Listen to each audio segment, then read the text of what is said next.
That's not really his name, is it?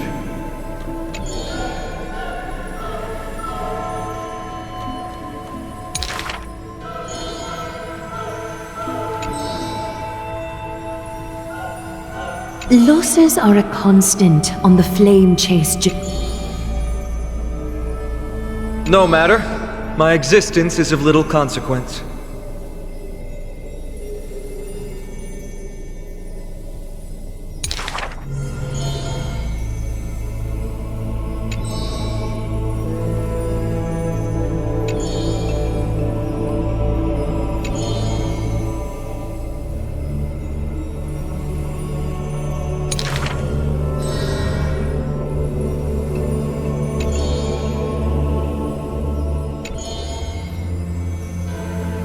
Losses are a constant on the flame chase journey.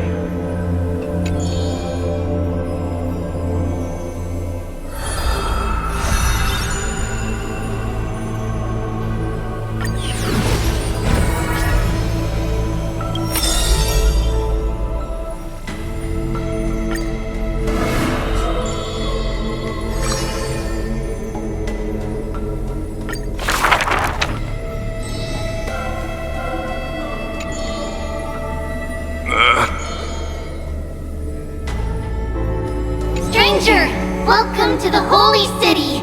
We will show you the way forward.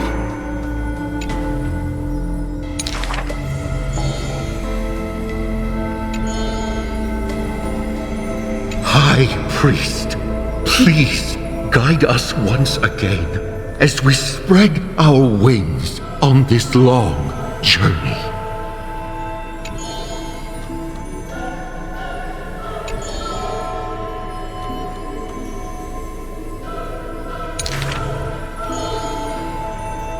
Hello, do you need our help?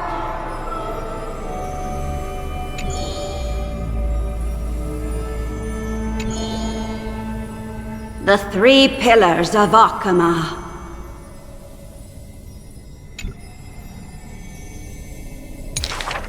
Guess who we are? You're Trian. No, we're Trinin. Are you Trinin? Wrong! We're actually Trian. Then you must be Trevi! You're right! Good job!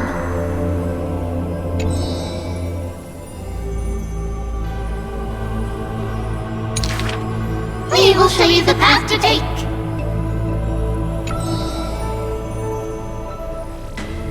You're lucky. You merely took a wrong turn. However, there are many more unfortunate souls who have lost their direction in life.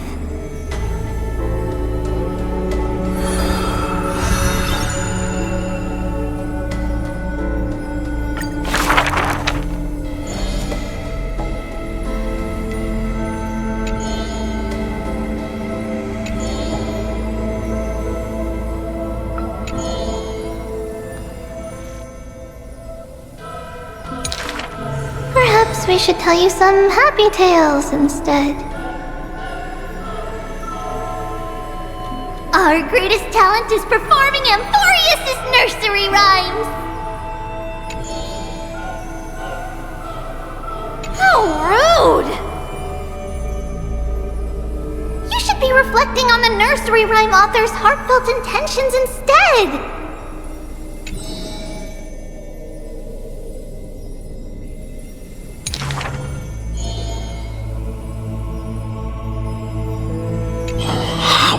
Dangerous. Not Trinin. That's Trian! Stop nagging! Can't I just play with something I've created?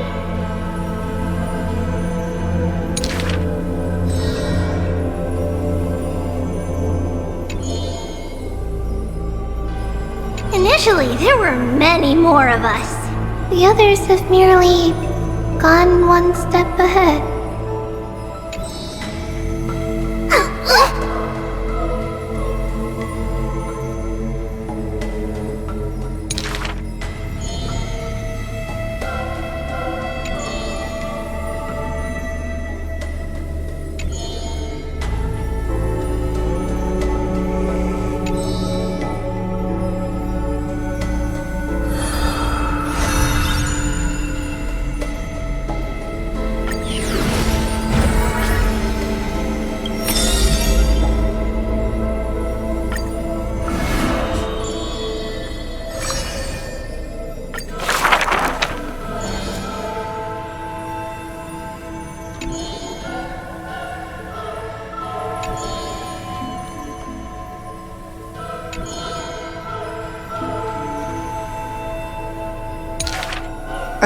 But there's one thing she'll never be able to achieve.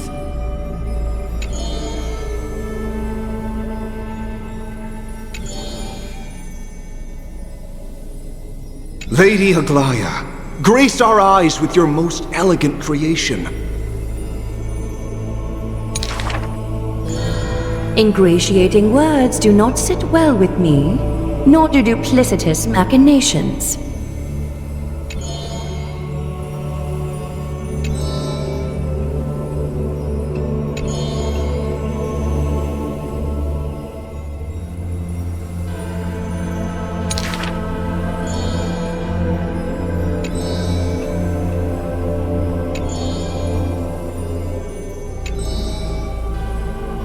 As long as the thread has form, it is enough to craft seamless finery.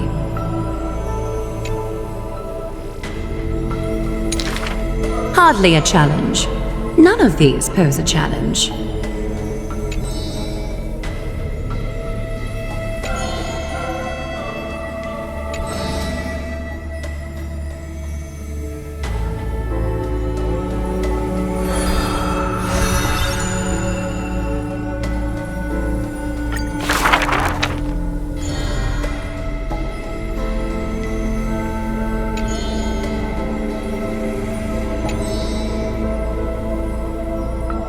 She's about to get rid of her failed pieces! Now I see why the Holy City is free of worries. Even as the end nears, they're still obsessed with lavish clothing.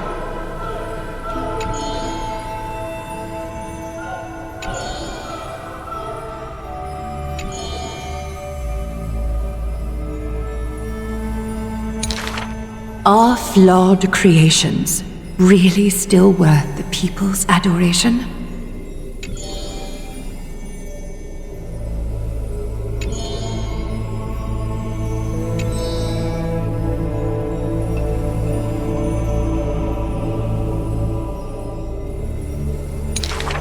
Me! I want to be showered with a thunderous ovation and lots of flowers. I want to stir her emotions. Do I fit the bill? My sister and I are refugees from the Abyss. I want to get a pair of shoes for her.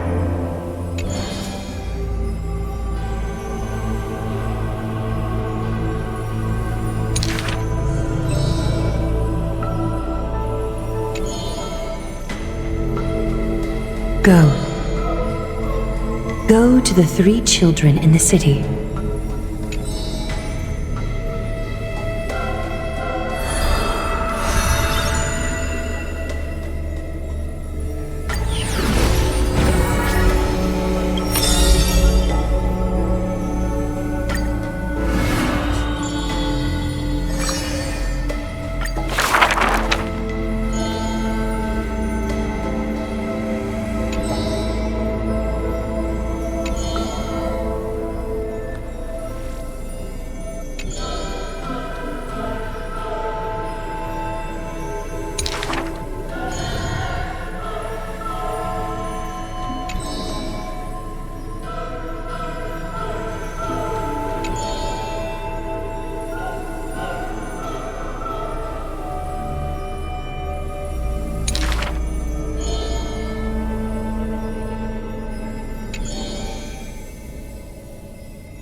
She did not go with a smile, but to me she cursed.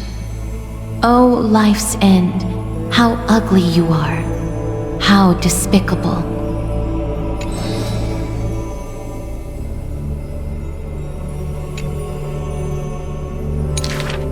For if death cannot be avoided,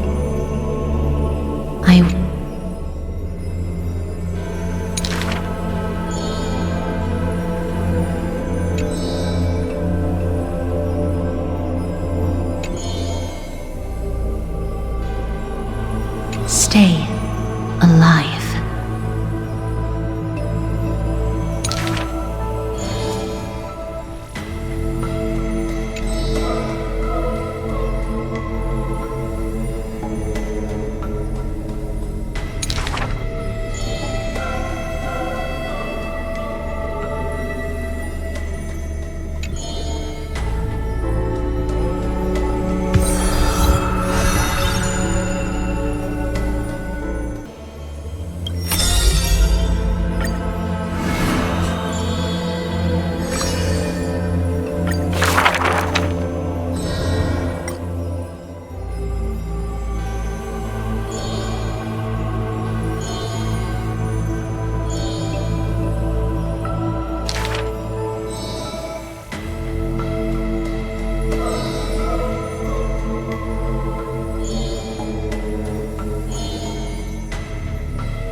His years of drifting made him detest water's waves.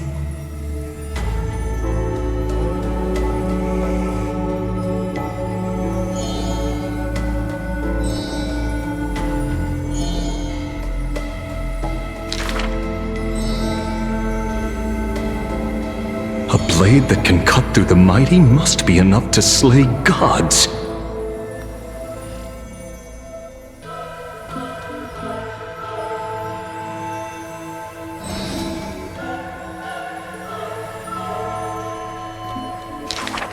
Apart from Kremnos' traditions, what do you have left?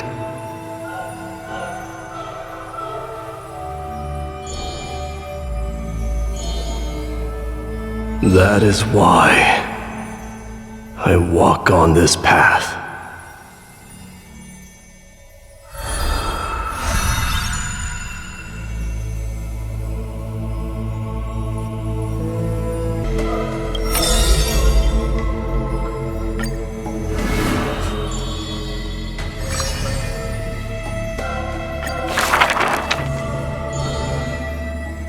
This person's name was seldom mentioned by others. Incomplete, just like his fate.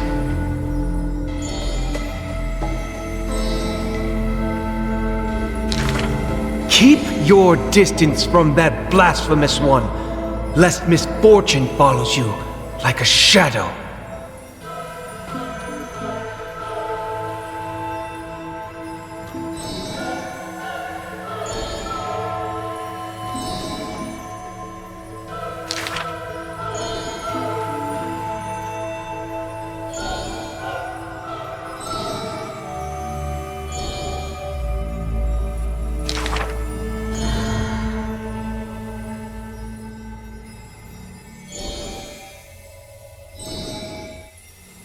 Faced with a god's edict, even I cannot resist.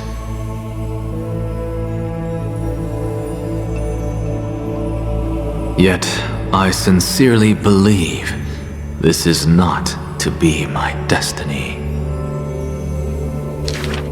Miracles are the most conceited actions of gods.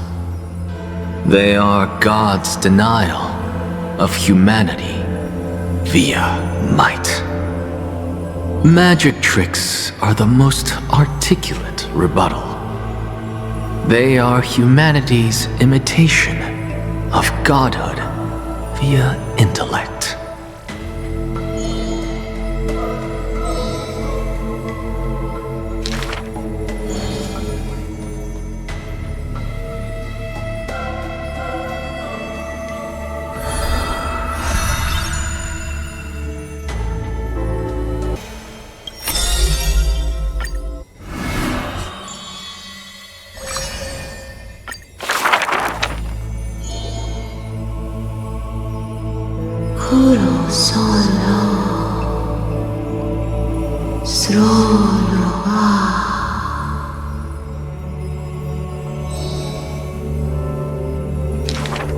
We have heard of a Chrysos heir.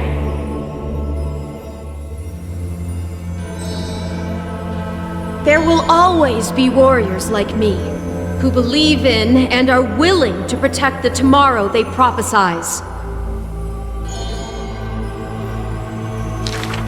We remember a group of bards.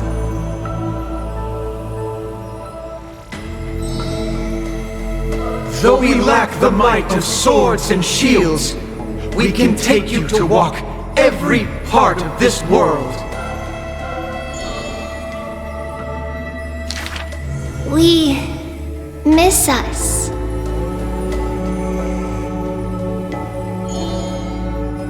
We will run towards the world's agony.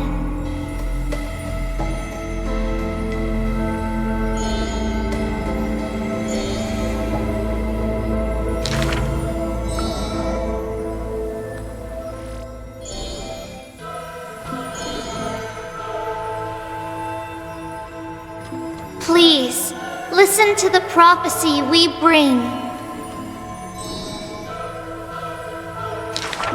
Chase the cool flames with me. I promise that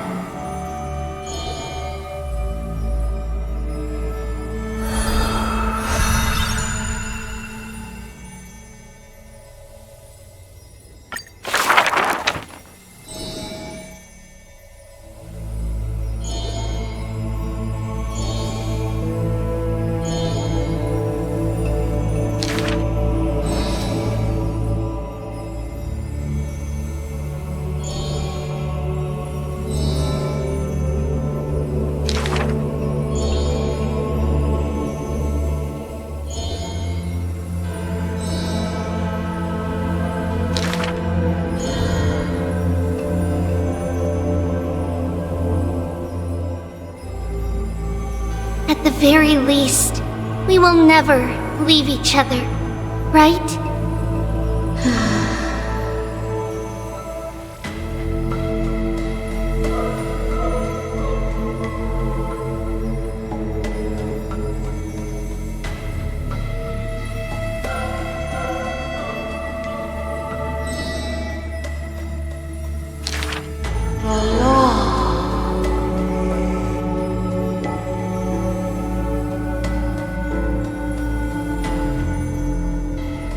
all shall bid farewell to one, and that person alone will witness the miracle.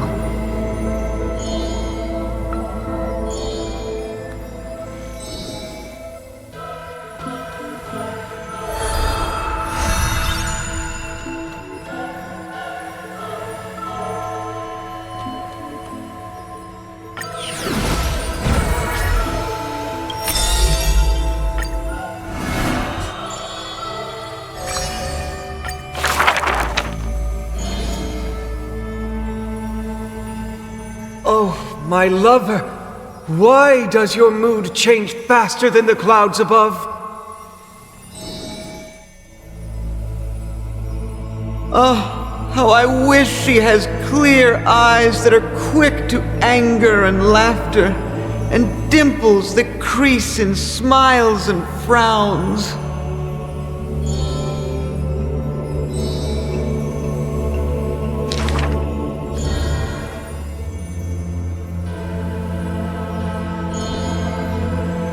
Lady Aglaya, I am Apollos' retainer, here for an outfit to take to my master.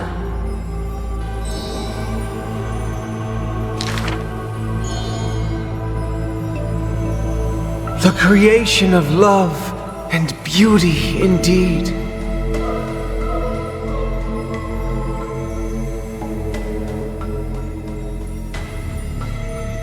If you wish to embrace such fantasies,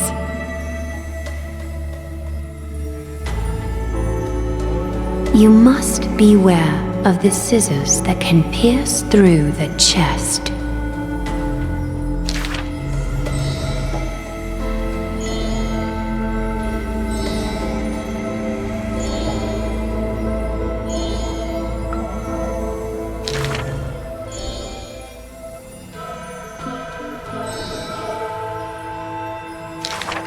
Use the needle and thread as your sword.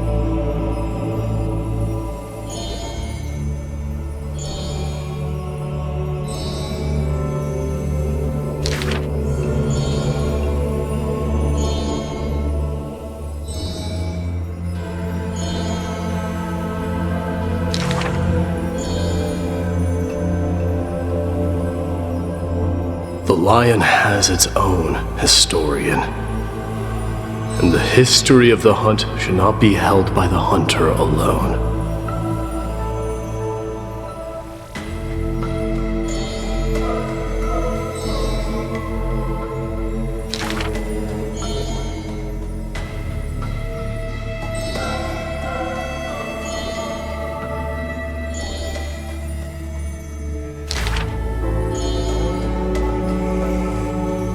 Even insects consume each other. And he's no less than the Mad King's kin.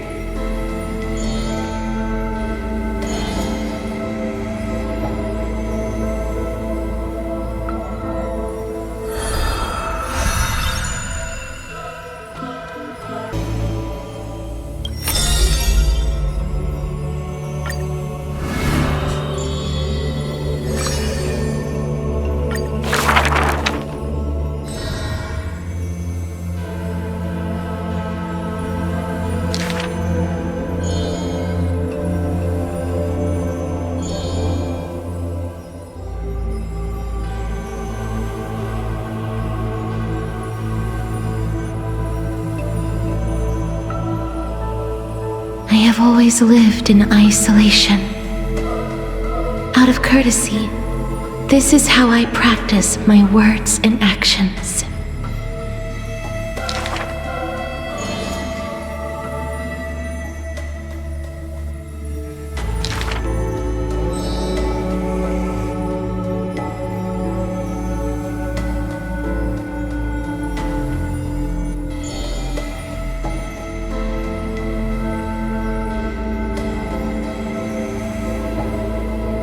Those words are true.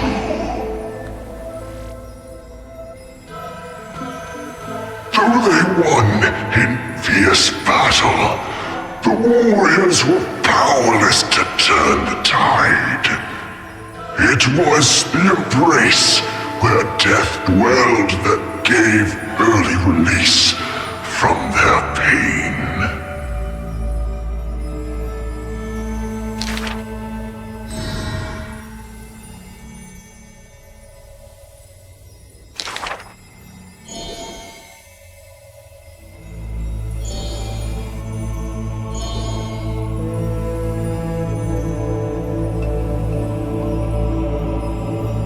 I must peer into all fates unknown.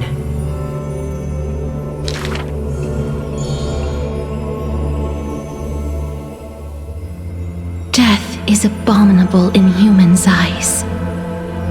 Apart from my identity, there's nothing about me worthy of praise. Well, none can know all things, nor be skilled in all crafts. Her works are too early for the living to comprehend.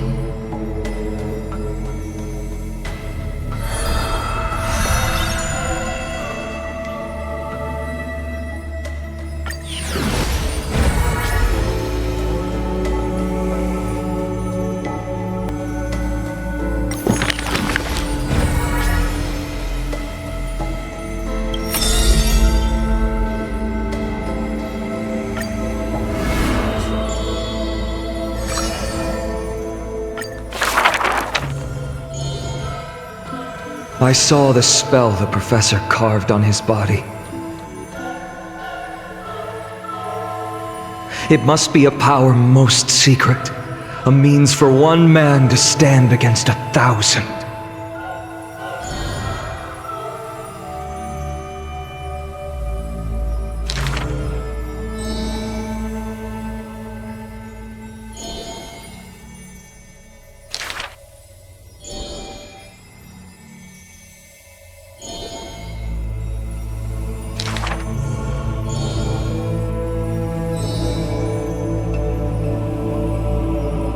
Creation is the Titan's work, and slavery is the Titan's manacle. When imitating divine evil, there's no need to invest reason, most pinnacle.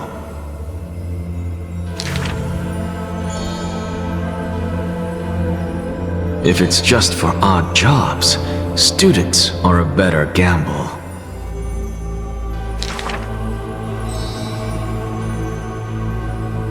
For a wise one, 5 answers reveal creation's secrets, the truth hidden and bold.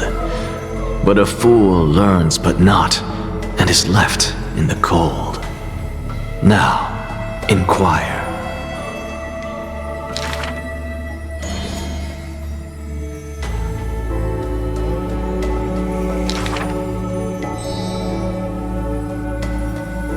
He is panicked by the flow of time, for his work is yet done, yet to implement. This man is too arrogant, and he intends to desecrate Orynyx's accomplishments.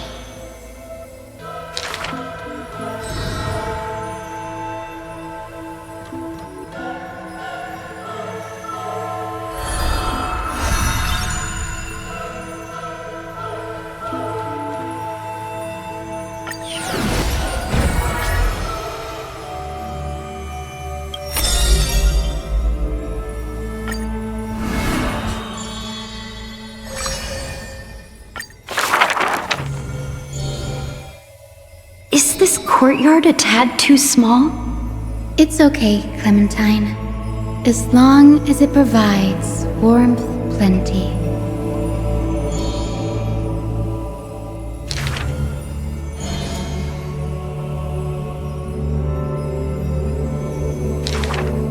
Welcome to the Twilight Courtyard. How can I help you? The end times are coming, and we all wander more and more. Oh, you may heal our wounds, but you cannot cure despair.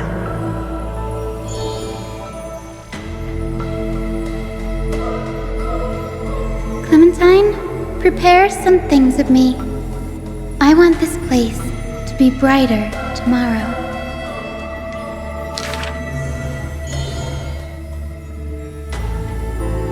Long time no see, Hyacinth! Are you here in Akama for a visit, or do you need help from us? I want some shining things, even if they're considered junk.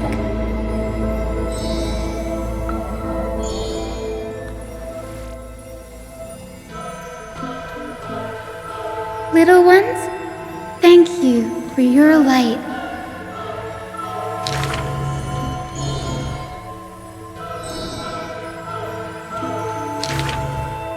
Wow, there's light everywhere. What a warm place.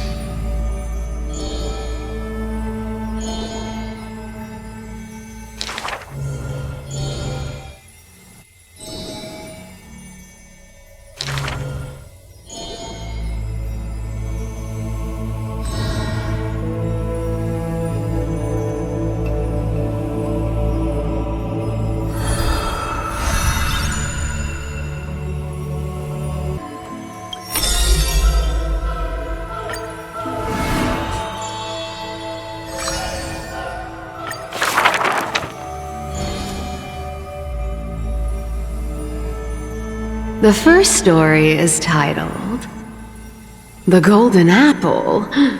It doesn't have to go to the fairest.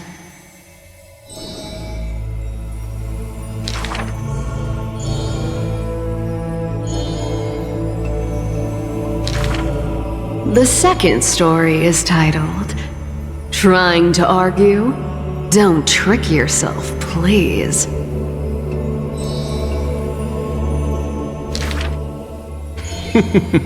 Even the best athlete could never catch up to this turtle.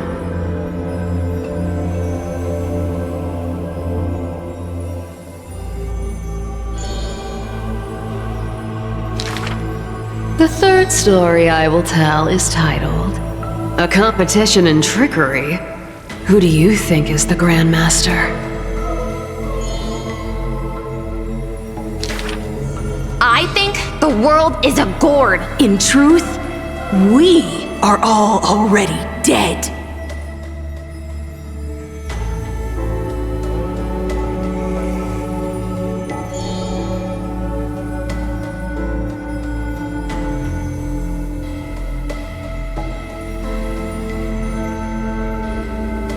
Zagreus can only tell lies, and I am Zagreus. The fourth story is called You Like Money. Good. But you must pay the price.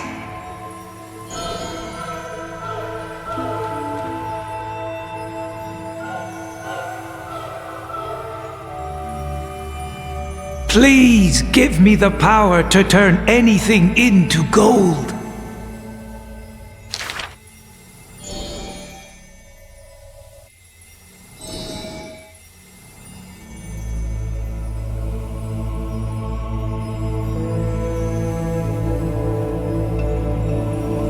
Go back and check your vault.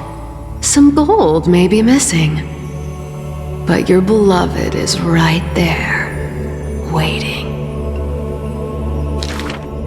Cyphera, you took another long journey. And we want to hear your fun stories!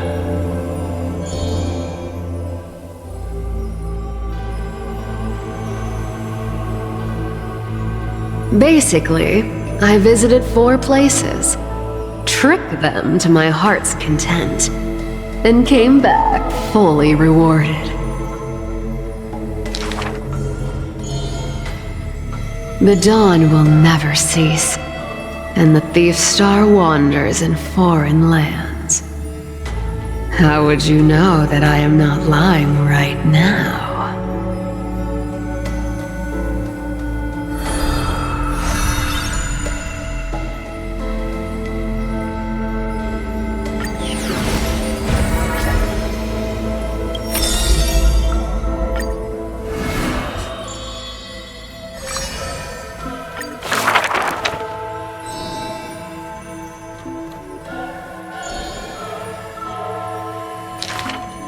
Before people pass away, I write down these poems.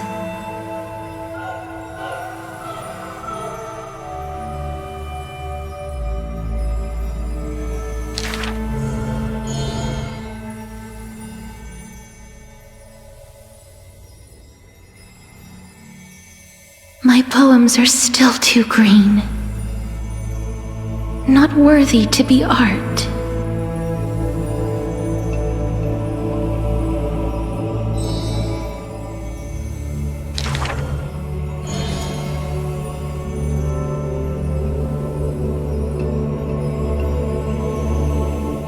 He and I clearly wish to kill and tear each other apart. But in your eyes, you think we are close, unable to part.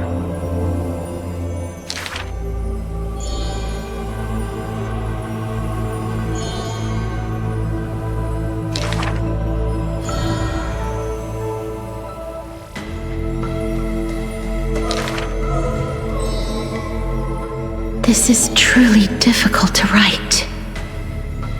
My duty is to lead the living to the end.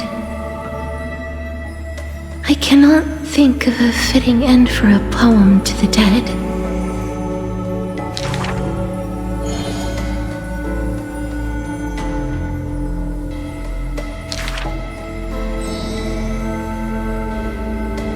What she brings is not only death.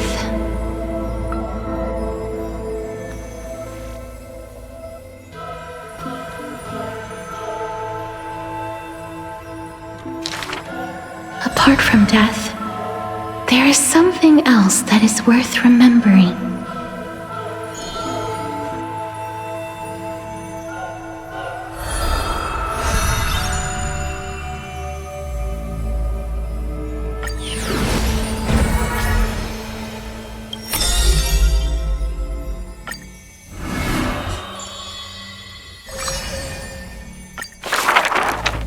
To die for glory is not eternal sleep.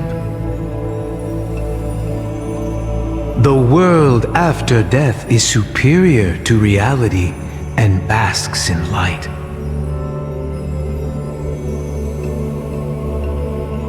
Cowards who dare not to look death in the eye.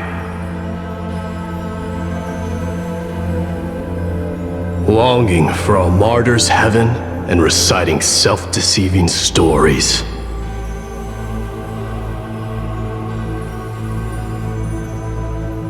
True warriors should treat that paradise with spite.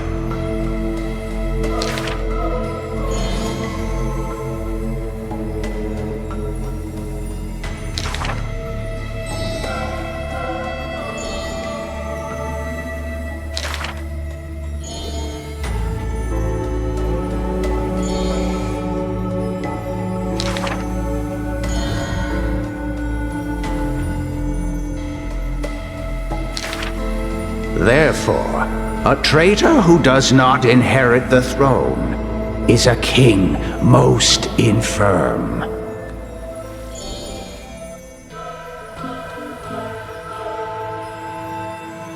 These are not rumors unfound. But will they matter if my deeds eclipse those of all other kings, achieving glory beyond?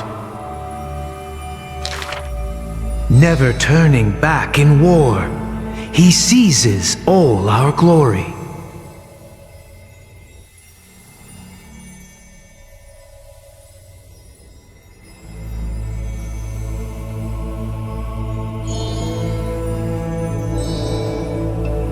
Your glory lies not in death, but in my hands.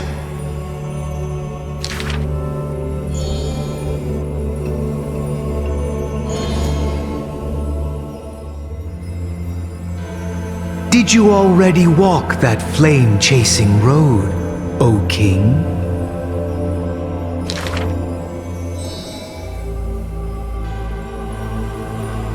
There's nothing else worthy of the hunt, for I am the blazing fire at the journey's end.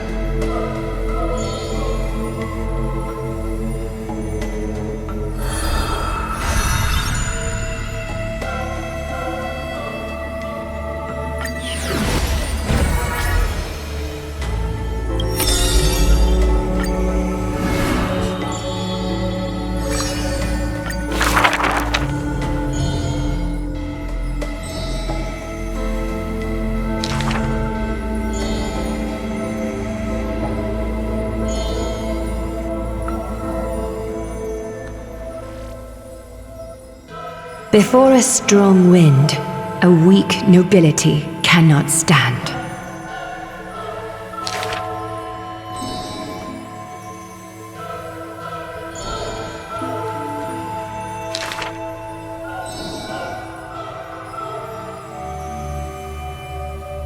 Miss, would you like to pick up the shuttle again and weave for me?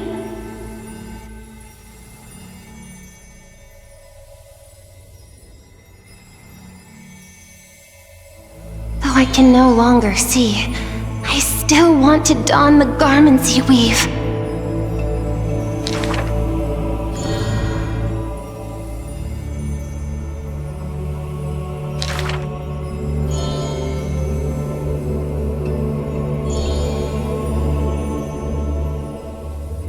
That majestic lady must be Mestia in the flesh.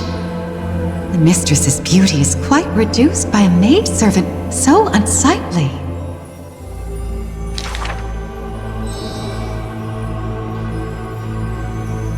My mistress, I have brought you shame.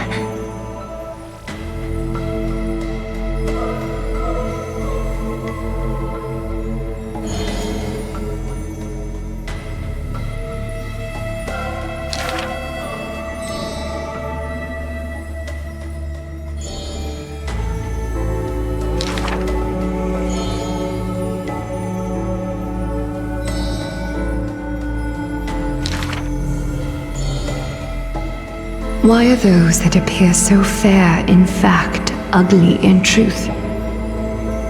Why do faces unsightly contain souls cut from noble cloth? Why can the blind see the light? And why do those with eyes only see night?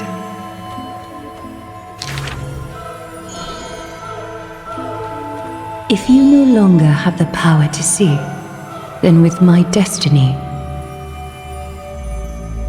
I'll exchange for eyes that can see everything.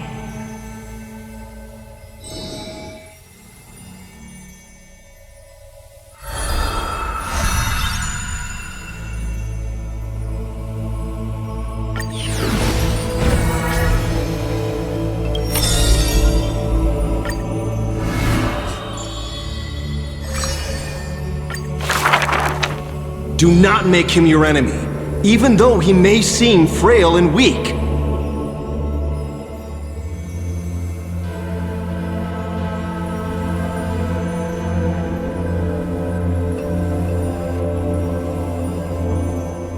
He may seem cold and unkind, but he sees through human emotions with just a peek.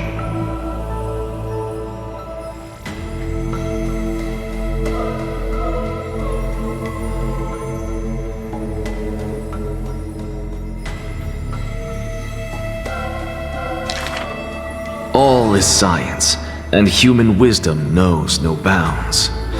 Both martial prowess and emotions are knowledge that can be found.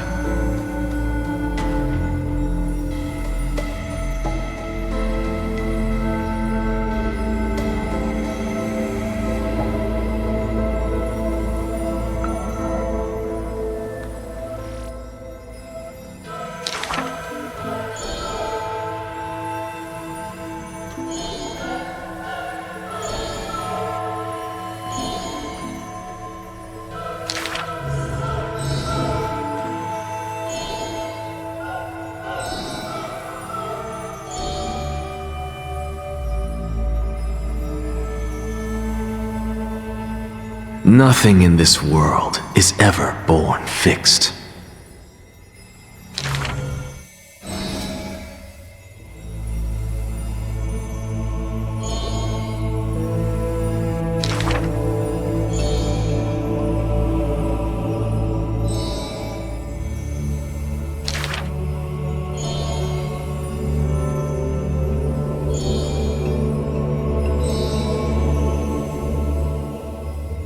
I thank this misfortune's severity.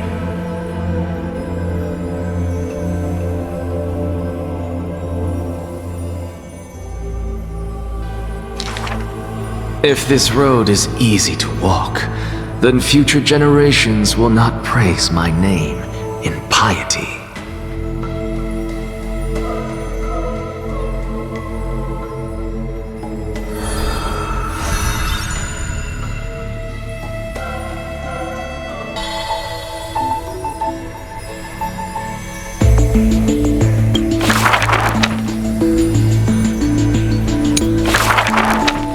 The solemn council is still filled with clamor. Future's destiny still whirls in discussions of candor. To discard the city and save oneself, or to chase the flames that waver. None know the choice that would lead them to a place better. I fear. How can mere mortals defy the gods? I worry. How can mortal bodies reforge the world anew? I suspect that the prophecy is simply a rumor.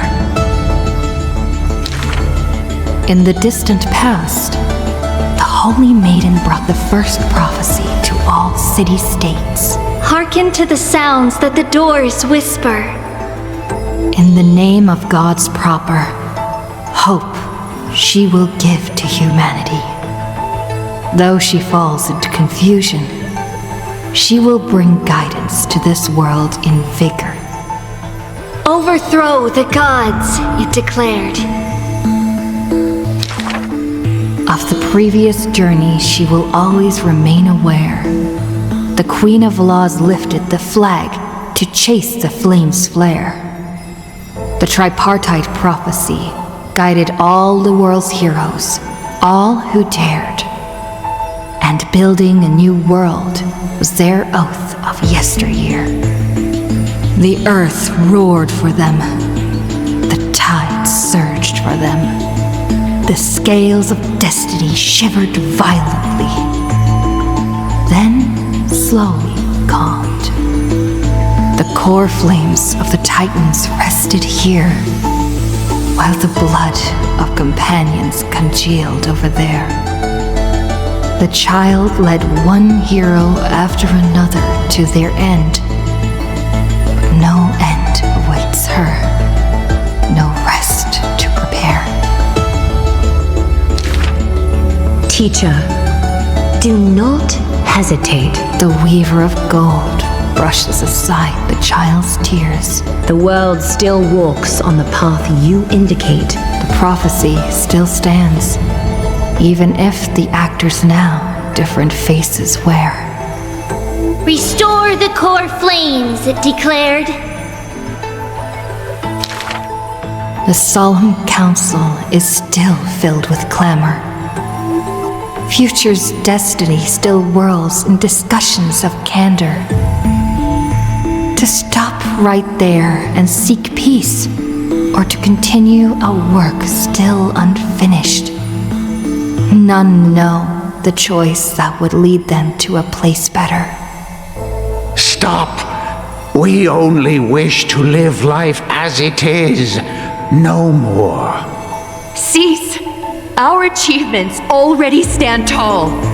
Rest up! We only wish to live in peace and prosperity. The discussions today are the same as those in times past. Retreating now will forever deny us the future. The child has already conquered her confusion and fear. No longer before the mists of fate will she cower. Hearken to the sounds that the doors whisper. She travels through myriad passages, burning with determination, to once again bring light to humans through her endeavor. The children fly into the streets, wishing to encourage the residents' faith. Please, be not afraid. We will definitely bring you to a new home. Lady Treeby, Lady Trianne, please, don't cry. Do not worry. We trust you always. The matron wipes away the tears on the children's faces. The praying ones piously bless them in faith. The lost ones take the children's hands, just as the prophecy guides their path. Bear the divine authority, it declared. Quiet Trinan has little to say. Lively Trianne loves to play, and well-behaved Treeby roams around all day. The people's encouragement rings sincere. The Chrysos heir's companionship lasts through the years, and Mother's embrace warms up every dream. Thus the child understands, thus the child accepts, though countless farewells on her shoulders weigh, though destiny's blood dries like clay. There will always be passageways filled with warm sun rays that silently open to them in future and past days, and from them a voice says, Forge miracles, it declared.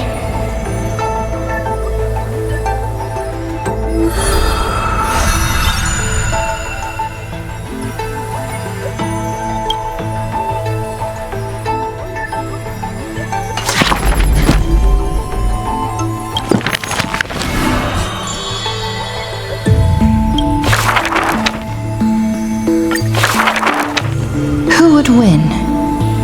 A young girl emerging from her sheath and showing her edge, or a tyrant who has emerged victorious from 100 battles? The Black and White Legion squared off on the battlefield, golden and crimson blood converging into a coursing river. The leader herself actually dares to step forth and face peril? The tyrant charged toward the exposed gap in the king's flank, and instantly fell into a trap of raging flames and iron rain. On the board, the king too is but a chess piece. If the king does not lead, how would any dare to follow? She lifted the king of the crystal pieces high, as though proclaiming the ascension of a new king. Who would win? The holy city that stood for 1,000 years? Or the foreign city-states invading from 1,000 miles away? Hollow hatred ignited the flames of war. the besieged walls of Dawn tottered. Only a miracle can save us now. The cowardly elders barred themselves behind closed doors, while the trembling citizenry knelt and prayed. There is no need to panic. The miracle is already here. Under the banners dancing like waves, the burning crown shone bright as the wheeling constellations. Who would win? The general who saved the city, or the high and mighty with their privileged authority? The guillotine fell, severing the elder's life. The whispers dissipated, and the scales of victory tipped. From this day forth, I shall bring justice to the holy city. The people cried out her name and knelt in reverence, but were stopped by the sound of the scepter of authority striking the ground. Do not lower your heads beneath my crown. This was the first, and also the only Imperator. Who would win? The heroes bursting with ambition, or the omnipotent gods? The Imperator issued the decree! The start of the flame chase journey is at hand! Perhaps drawn by the grand design to welcome the Era Nova, or perhaps convinced by that king's great renown, righteous warriors from across the land gathered before the Imperator's throne. On the day the journey began, the sky was an expanse of fluttering banners. The people gazed upon the overwhelming military alliance, a golden city reflected in their eyes. As for the end of that chess game, the scholars debate endlessly, but such discussions always end with a sigh. The invincible Imperator faded at the pinnacle of power. The crown's flames extinguished in the lake. The banner, once revered by the people, along with the broken spears of the heroes, now a tomb. The people said, "Even the sovereign that conquers all before her is no match for fate." Yet she said, "In a war with fate, has there ever been any justice?"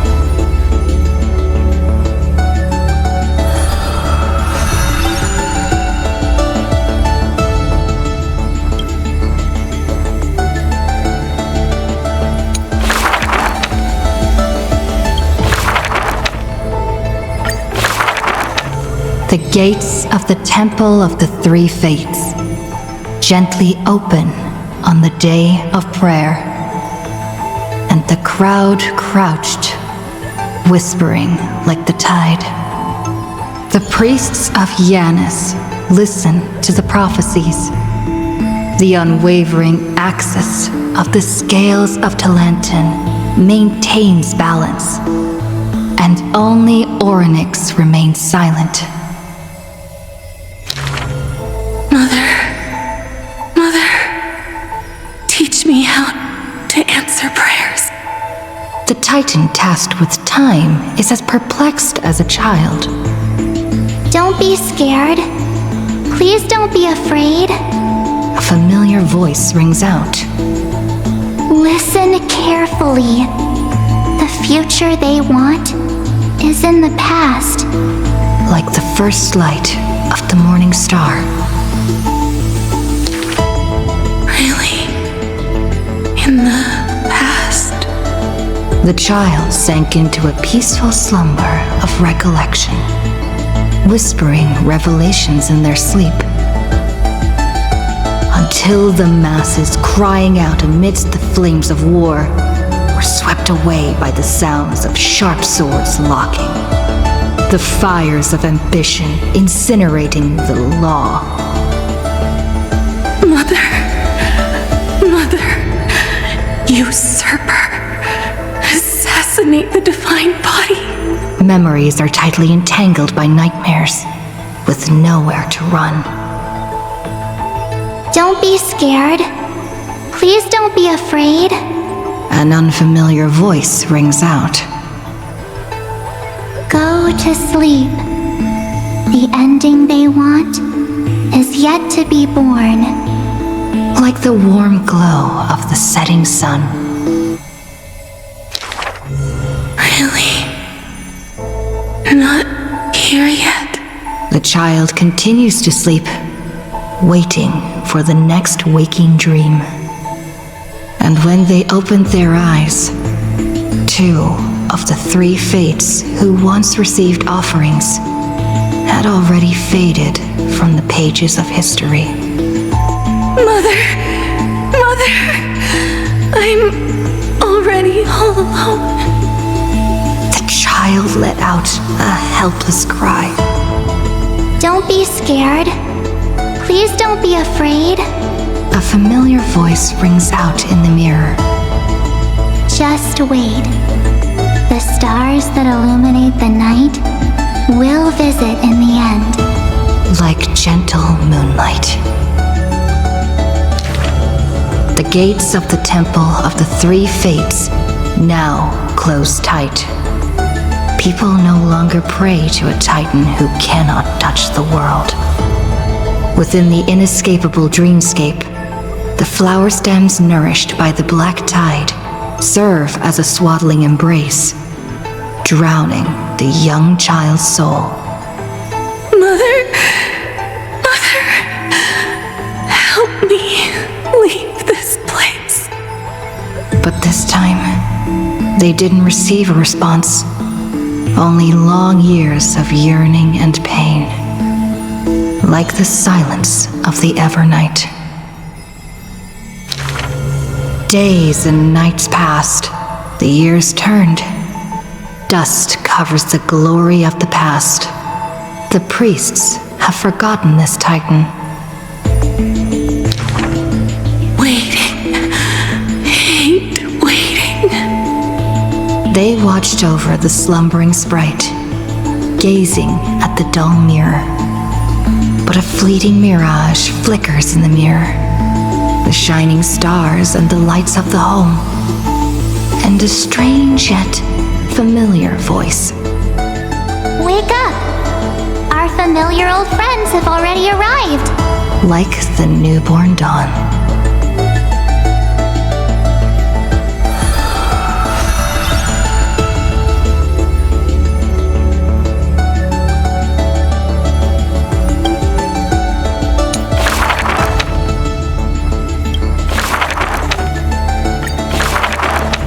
The ancient chaos was shrouded in silence and shadow.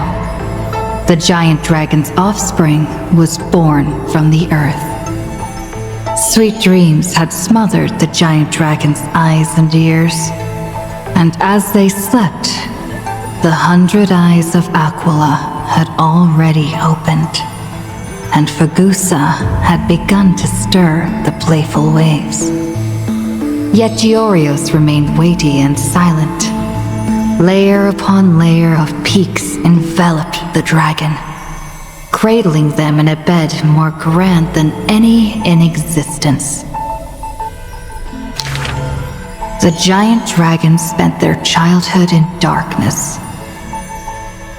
From the moment their bleary eyes blinked open from haze of slumber, they hungered to feast on crude iron and drink deep of molten lava. Until one day, they raised their head and with a low, guttural voice, pleaded to glimpse light. The Titan lifted them up by their ribs, slowly raising them. The dragon's spine sliced through the strata of rock, cutting open the soil. When they reached the surface, they summoned mist woven of the fire of the stars. As though seeing themselves clearly and in full through the eyes of a giant bird. The giant dragon walked the earth alone. The Titan knew they were lonely and terrified too, and so sculpted new beasts from flesh and bone. In that wild, barren world, the giant dragon led the beasts of the earth. Excessively long life gifted the giant dragon with eyes that could pierce the veil of years. They witnessed the separation of day and night, as well as the entanglement of reason and romance. And even Kefali did not neglect to share with them a chalice of golden blood. The ocean teased, saying, even should the earth sink utterly, they would not rot. Ever since they opened their eyes, the giant dragon rarely returned to slumber. And thusly, that mesmerizing dream that occasionally burst forth at night etched a trace on their memory. The gods they were familiar with were in this dream, and they were as immense and imposing as ever, yet had lost their freedom. Just what manner of magnificent pathstrider could imprison the Titan's mere reflections? The giant dragon dreamed also of their own path, that great breath from the heavens, or perhaps from beyond even the heavens. They dreamed of silver shards amongst the stars, reflecting the form of another giant dragon. That great cerulean dragon approached Amphorius, the distant whispers roiling, becoming a roar engraved on the earth. They recognized the meaning in that low roar. Its name, permanence.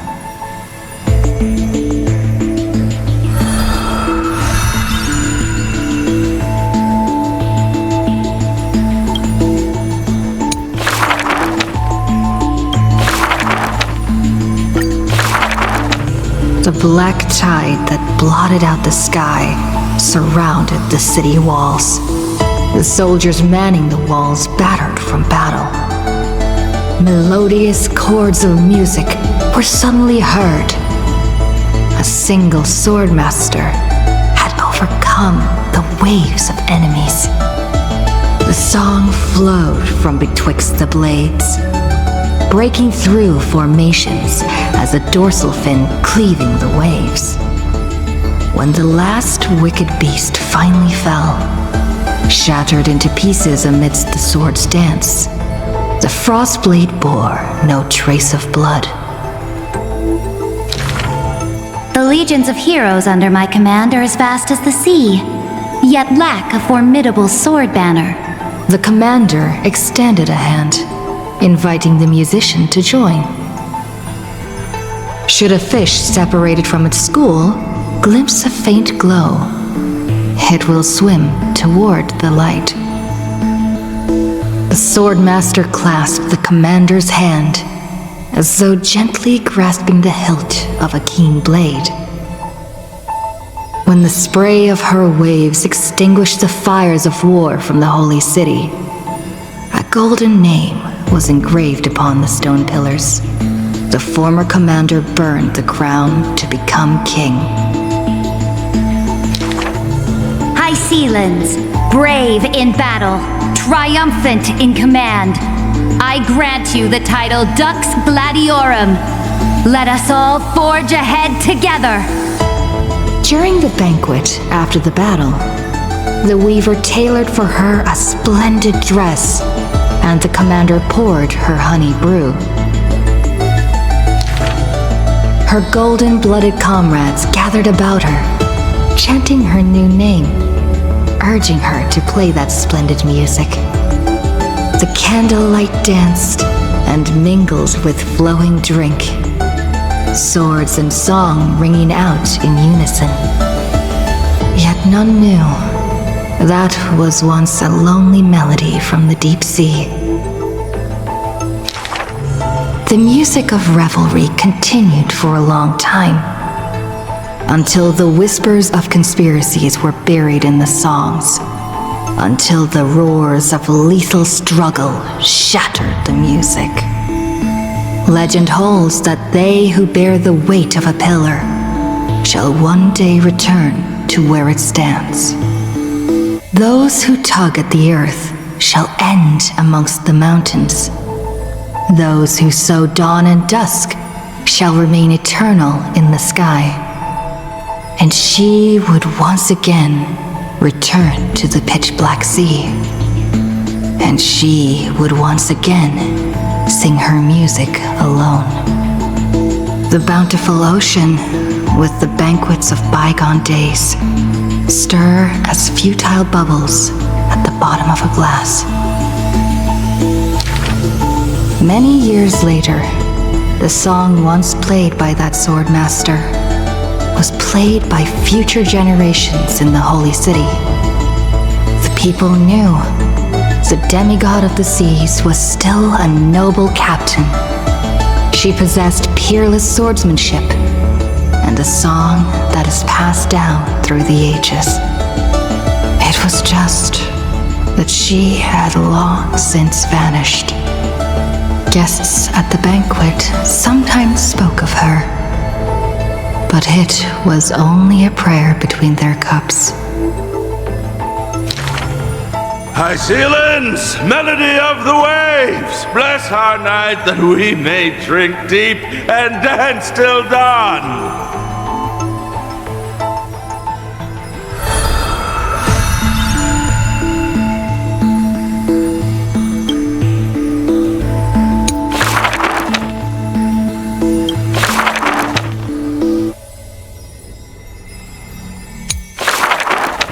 This world may contain thousands of ills, but the number of sufferers is countless, like ocean-going sails. The father and daughter who inherited the sky wander this land's paths, and throughout the cities, they heal the unwell. Heirs of the sky who once reveled in martial might, why do you now soothe the world's blistering blight? The doctor responds with a smile as he cures the injury's agony. Father, why did our ancestors revel in warlike might? Because they only have a sorrowful past of lamenting wails. Then why are we here, soothing the blight? Because we have a future that needs protection still. The priest who parts dusk from dawn collapsed the sky and sealed her wings, and dwells in a place where time itself mends, bearing the promise to return to the Zenith Supreme. This is the Twilight Courtyard's story. And the father tells his daughter the tale of their line, next to the bonfire, lit in the wilderness where winds pine. Though he had told the story many times before, a light in the girl's eyes still shines. Maybe I will return to the sky one day. Or maybe that is not to be your fate. The blessings of the sky were passed down through generations of their heirs. The brawn of the Titan who molded stars granted a boon fitting and fair. Perhaps the girl with heroic blood in her veins will be accompanied by thunderbolts and the sun's merciless glare. Childishly, she recited the words, "Oh sky, heed my wishes." And thunder and heat did not descend. She only saw a sliver of gentle warm flare, wiping away mortal exhaustion and others' tired airs. What a gentle blessing! all said that she must be a savior saint, bringing light to the land, even if faint. But where the girl's eyes often gazed was the wine-dark sky, gloomy and bleak. The god is also sick. That grand longing to save the world may be no more than the girl's feeble dream. But her father treated it as his greatest treasure and taught her all the ways of potions and creams. That girl therefore always accompanied the gentle master of healing and repair, and she brought glowing faint light to the night, dispelling pains and mending the world's pitchy blight. Father and daughter often rested in the silent courtyard under the giant tree. Yet today, at that place, only one solitary figure can be seen. On that night, the healer spoke to a visitor throughout the night. On that morning, he bid farewell to his daughter for the first time. He will heal the ill at a faraway place, where the end of days approaches, and no family of his should follow. You have learned the craft of healing and understood the blessing, but a light more radiant still is needed to heal the entire world. The departed healer never returned, and the girl never left. And that rather lonely courtyard stayed silent as it was before.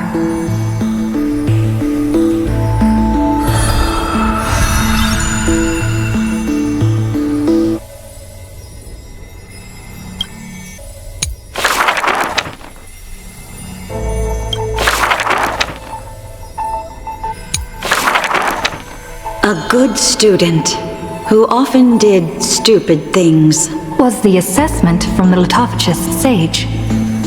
An excellent healer who fails at all scholarly means was the assessment from the noticed sage. A shining child who also burns away her own life's rays was the assessment from the erythrokeramist sage. A fool who was always wreathed in smiles, while drowning in a weighty and pitiful dream was the assessment from the Newsporist sage.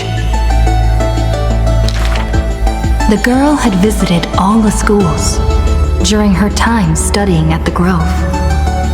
She refused to become a scholar, despite her exemplary grades. Instead of increasing this world's knowledge, I prefer to reduce its pain. While the sages faced her words in silence, the Newsporist sage alone decided to hire her as assistant post-haste. An apprentice who spends wisdom is more precious than scholars who hide knowledge away. The faded twilight courtyard, long eroded by time, now shelters a girl, the sole heir of her lineage. Loneliness accompanied her days, till the sage of the Caprists visited her and brought her a chromatic pony with a grin. It may be the eye of Twilight's creation in times gone by, for it shines with the sky's rainbow hues within. Could it be the warlike winged beast of her father's tales? But the sleepy, dreary-eyed pony before her was soft as freshest plucked cotton. The girl still took this gift, for from the little creature she smelled the scent of clouds distant. If it weren't for her, I would have suffered more accusations. The Newsporism sage says in admission, the scholars coming to deliver arguments and reproach often stopped before the door, not coming to fruition. For the girl before the door soothed their blazing anger. Like the soft clouds, gentleness in cumulation. Do you know what sacrileges he has committed? The girl muddles her answers, yet her heart knows in full admission. Like you and me, he too wishes to heal all of this world's afflictions. The girl treated ailments for many years in the grove, composing her medical treatises into tomes. When scholars seek medical help, she realizes with a startle that kindness too can grow into its own bloom. By that time, the twilight already lost their eyes, and the world drowns in evernight, while the girl and the healer again traverse the world in gloom. Seeing the golden thread and ivy in the night, though it has been long since she recalled her past, she once again thinks of her childhood dream. Should the sun be dimmed by destiny's decree, then the dawn that heals the world I shall replace.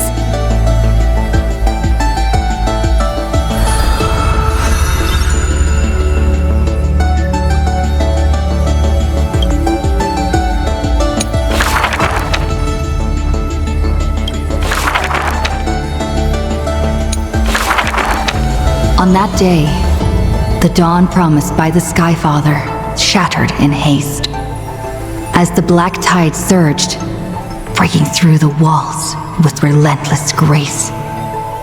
In a quaint yet exquisite courtyard, two bitter foes meet at journey's end, their fates entwined in fate's regard. With no escape, no road behind, they trade a weary smile in kind. Together they gaze at the heavens of fire. If I can ever see the faint light again and stay alive. Then, Outlander Nemesis, you I will forgive. Not long ago, as the romantic demigod closed her eyes, the girl bottled her tears in sorrow, and once more opened the dim-lit garden wide. Two figures step into the courtyard's gate. A general of Kremnos, her body torn, by vengeance bound, by fury swayed. A noble of the holy city, once wrapped in gold, now haunted by a fate betrayed. A simple injury, or so the girl believed. Yet the two women met with scorn, their words like blades. Because their children fled in love's embrace, while bloodied pasts left scars in place. A feud unbroken by countless years, a chasm carved by blood and spears. This was a sickness beyond the girl's touch. Just do your duty as a healer, girl. Family feuds are like sunlight and storm clouds. They cannot mend. At last, the girl saw it clear. The courtyard's birth in days of yore was born to mend the rift of dusk and dawn. Then I will make every effort to have you cast aside your difference in this faint light. Before long, the general's wounds were healed, and the noble's worries gently repealed. Yet when their gazes met once more, the loathing within remained unswayed.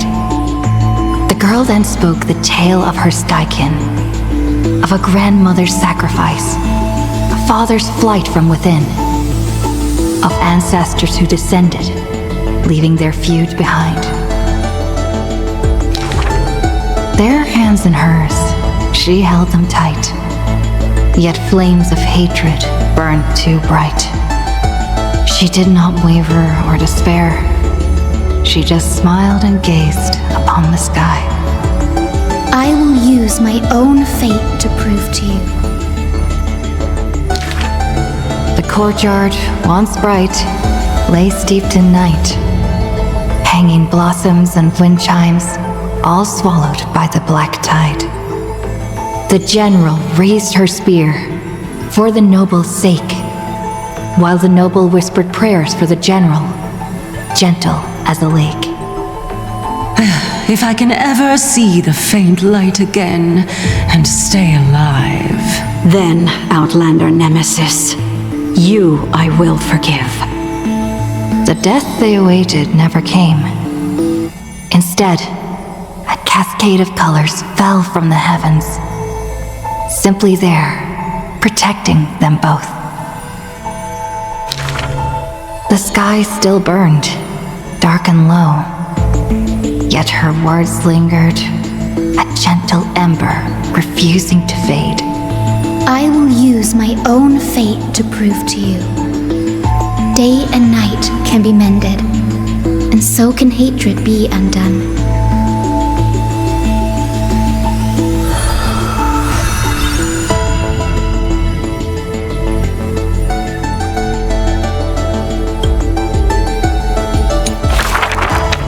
Sky Castrum, its ruins, like a blind and weary eye, gazes upon the earth in its dying sight. Alone, the girl remained upon the battlefield. No time to shy from the searing gold, no will to wear her usual smile. She fought her way to destiny's edge. Of the crumbled mural, but one piece endured. A corner portraying the day thunder night, dazzling in blaze. She placed her hand upon the mural. Pain seared through skin and bone as the picture claimed her within its lines. Nothing is mightier than the sky. It holds countless wonders within its clouds, and each opening and closing of the eyes brings dawn and dusk. In that painted world, the girl Celiosi's eyes glowed, watching her father, steel-clad and unyielding, cross the land beneath the searing sun. But the girl known as Hyacinth recalled her father's fragile light in the dark, the journeys into lands unknown, marked by endless sunlit days and restless winds. The sky is the gentlest of all. It watches over all things with compassion, showering them with soft rain and morning light. And yet, the sky remains so cold. It witnesses believers tear each other apart. And still, it cowardly flees from all responsibility. Within the frame of that image, the one called Celiosi bore fury in her gaze, her golden blood trailing as she turned from home, sharpening arrowheads beneath the wide and barren sky. Hyacinth remembered her grandmother's song. She recalled her prayer to Aquila before her grandmother's journey, and how bitterness followed her to an unknown land. But the sky is so lonely too, forever distant from the world beneath. It watches every sorrow, unable to intervene. No, the sky must be merciless. It must scorch the wicked, temper the fragile, and pass divine judgment upon all human wickedness. Within the mural, the girl named Celiosi became the divine eye, gazing down without mercy, a titan passing judgment upon her own kind. But in memories deep, Hyacinth heard their call, the golden threads that shielded all, the burning sun, vast and unyielding, carrying the weight of all the world had known. No, the sky must not forsake kindness. Through its boundless embrace, it carries the core flame of hope for humanity. The sky, it's so dark, so cold.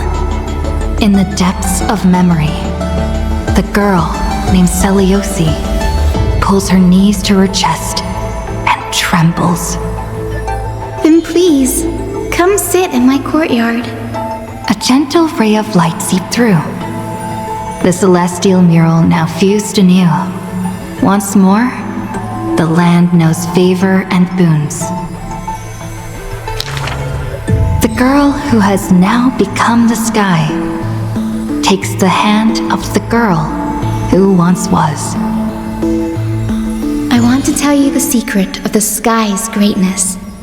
Whenever the anguished earth looks to it, it always offers a smile in return.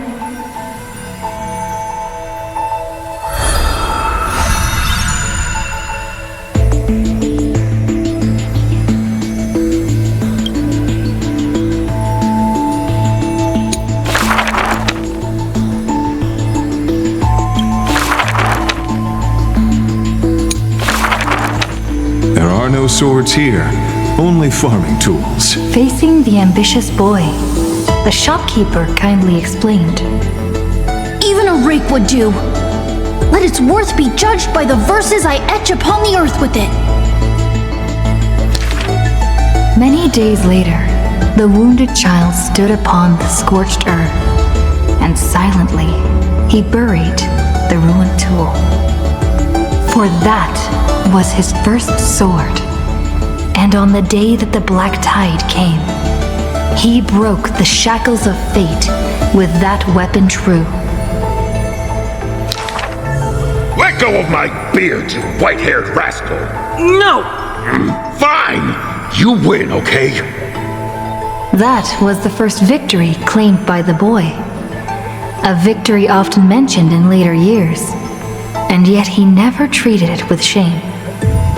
I understood something thanks to his beard. The others hold their breath, waiting for his thoughts. But he only gives out one response. The victor must stay focused, and success will come when you work on nothing else. Those words became the foundation of his existence. Knowledge is also a power used to smite. While studying at the Grove of Epiphany, he etched this into his heart. So he devoured thousands of books, skimming through to glean the martial powers of might. But unenlightened wisdom is merely dust. And when the next calamity approaches, all he recalled is flight.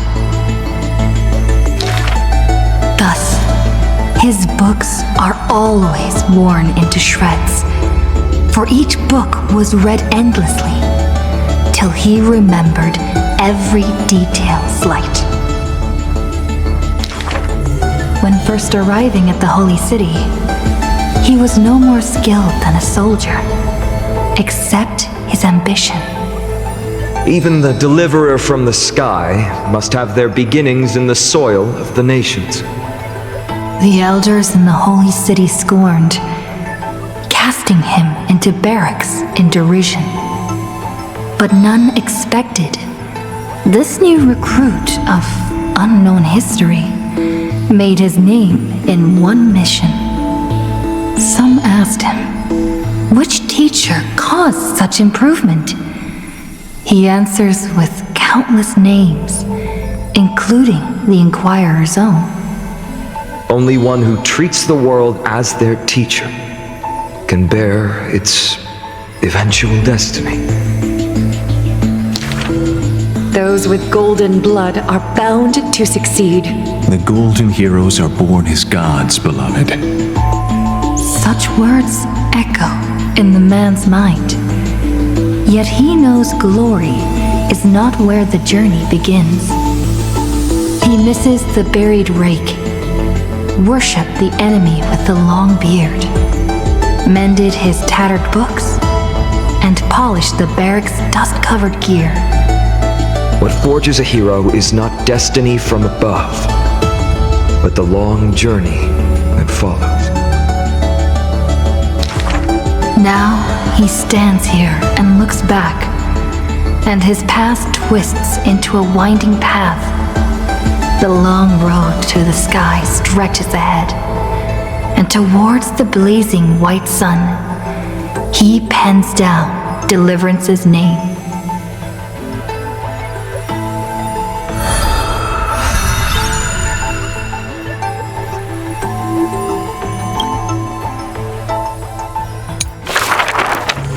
Final? Perhaps you're more suited to being a teacher's assistant. There was once those who misunderstood his alias. Final. An eventuality for students. A test for knowledge gained. It may bring wisdom to light and illuminate efforts, but the word's more common meaning is nothing less than the end. That's quite ominous. The man pretended to be surprised and responded with a smile. Though it does dovetail with our destiny. Laughter resounds. The man walks the land, leaving footprints filled with joy. Despite the weight of the past, he can always laugh it away. Those nearby glance at each other, unsure of how to respond. Perhaps I was just born easygoing. His explanation is just as carefree. Look at Mighty and Professor Anaxa. Boys all grow up into serious adults. But as long as I keep smiling, Akuma will always have an upbeat, shining young man. Though having said that, he too has quiet moments. Each time he gazed long toward the coming dawn, a smile remained fixed on his lips, paying no mind to anything else. His eyes were painted with the azure of the sky, gaze fixed on the titan bearing the world. I was just imagining. He explained his own trance in a comment.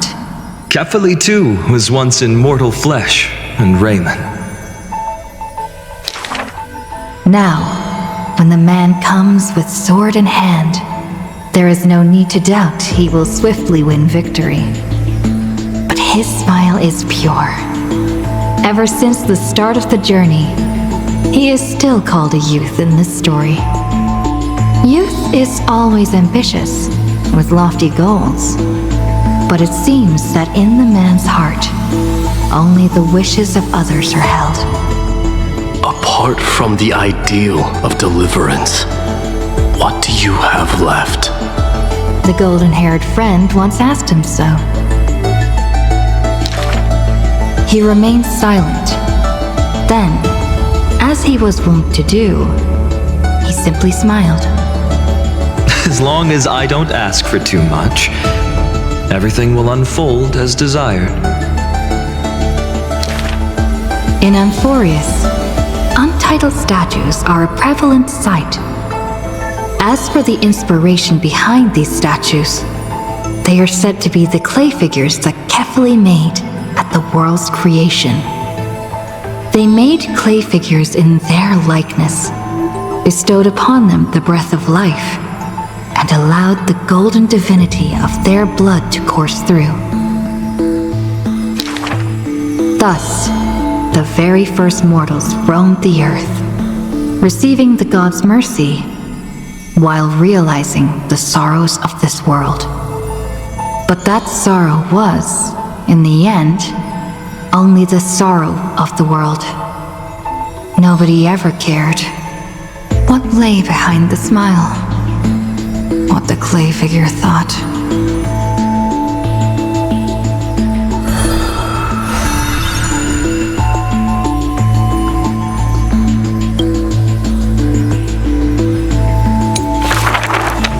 The people likened him to the blazing sun, bringing to Amphorius a glorious dawn. And for his part, he embraced their expectations, being willing to become the perfect vessel. Like that god who shouldered the world, the man never cried or frowned. Yet, he is not proud of his resolve, for sometimes he even avoids the funerals of the departed, only out of fear that he cannot cry for those in pain. He once sought out emotions of sorrow and walked with the lowliest of people. Henceforth, your misfortune shall be my misfortune. Responsibly and diligently, he protected all for the people, living in dilapidated cottages, sitting on aged stools, subsisting on nuts and fruit, beset by hunger and cold. The people thanked him for his grace, like a hearth warming winter nights. The man's presence dispelled the cold, leaving warmth with promises of morrow. Whence does his warmth come from? None ask. The man gradually perceives his true nature, but he dares not speak. Unable to bear the turmoil in his heart, the man set off on a journey once more. Then I shall go save what I can. He was a formidable warrior, invincible in battle. And when it was necessary to sacrifice for fellows, he could do so with ease, giving up everything without a show. Just as the ballad blown on the breeze says, losses are a constant on the flame chase journey. Indeed, sacrifices were not hard for him, yet his misgivings grew with every tomorrow. Like a tear that cannot be shed, such a resolute willingness to let go comes only from the fact that in decisions, he is utterly unafraid to hurt himself. It is because you suffer that you are so much stronger than any ordinary person.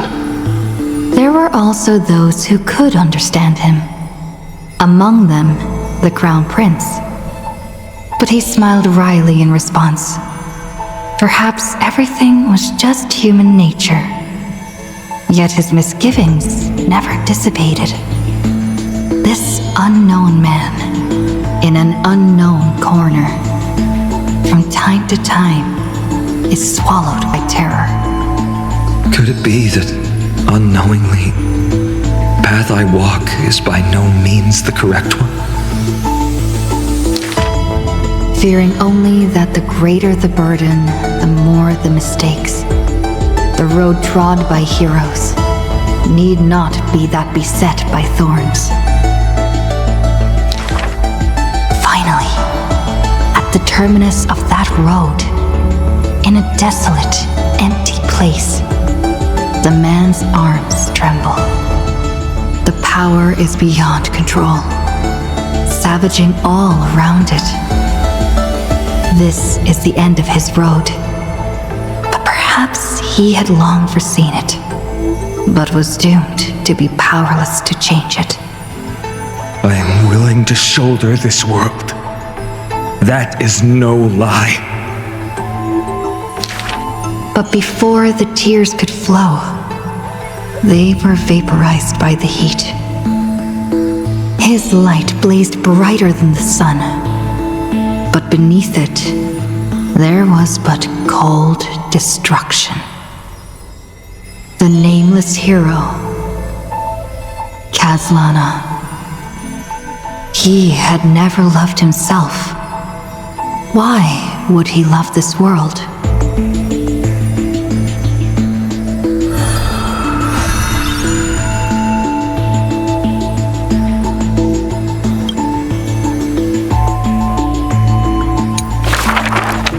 A gust of wind will one day sweep past, wiping away all the man's tracks. Nearly every footprint was stamped full of the fury that filled him. That humble youth faded away with the flames into yesterday. The first ray of light to pierce the long night was brought by the burning man. But the body that bore the weight of the world was forged by the fires of wrath. Rage is a crafty emotion. It changes its face, concealing itself within the man's life. His friend fought blood-soaked battles, so their people would need fight no longer. But every victory in battle he gained left him neither satisfied nor proud, only with the indifference of emptiness. You must be careful. Duty does not drive you to wield your blade, but hate. His teacher kindly reminded him thus. And behind that hatred, you seem to desire the destruction of the self. But what about his joy? Was that too merely a phony disguise? He who once laughed amidst the crowd, day after day, as though it were second nature. No. Even though he knew not the meaning of love, that happy past was not a lie someone wove. But now, even those memories have melted into fury.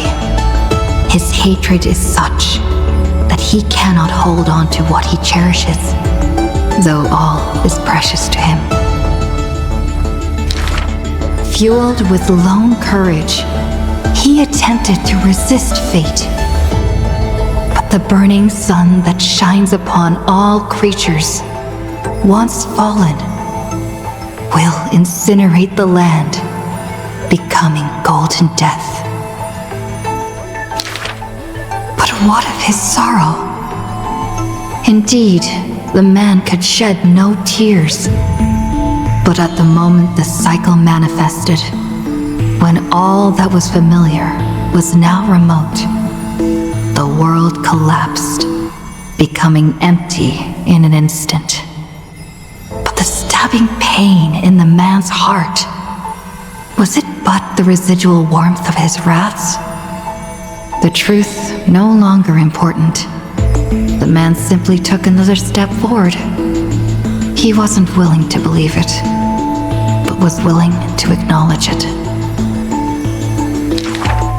There is no need to question your heart, no need to crave victory. If I am born to be a vessel of sin, then I shall roar at evil, and together with it burn. In the endless cycles, there were some moments when the man felt everything dissolve like a dream. In that dream, he would awaken again and become once more the boy who loved to laugh. But were he to open his eyes, the fury would cast a shadow. He saw the creators choke his throat, gurgling and gasping, and in that boundless dream, he mistook them for his own jest. But their true forms were violent hatred towards the creators, towards himself, a roaring inferno.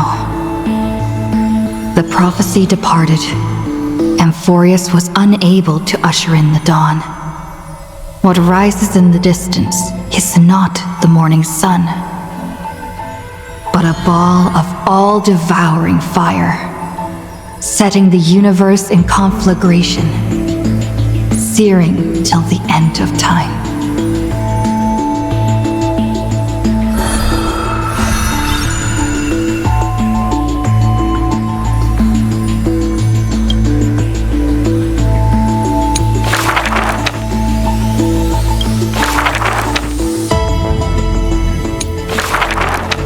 On the day that the grove fell, he accepted his defeat and demise, as if embracing truth and heresy. Believe in Titans, and you'll have a happy death.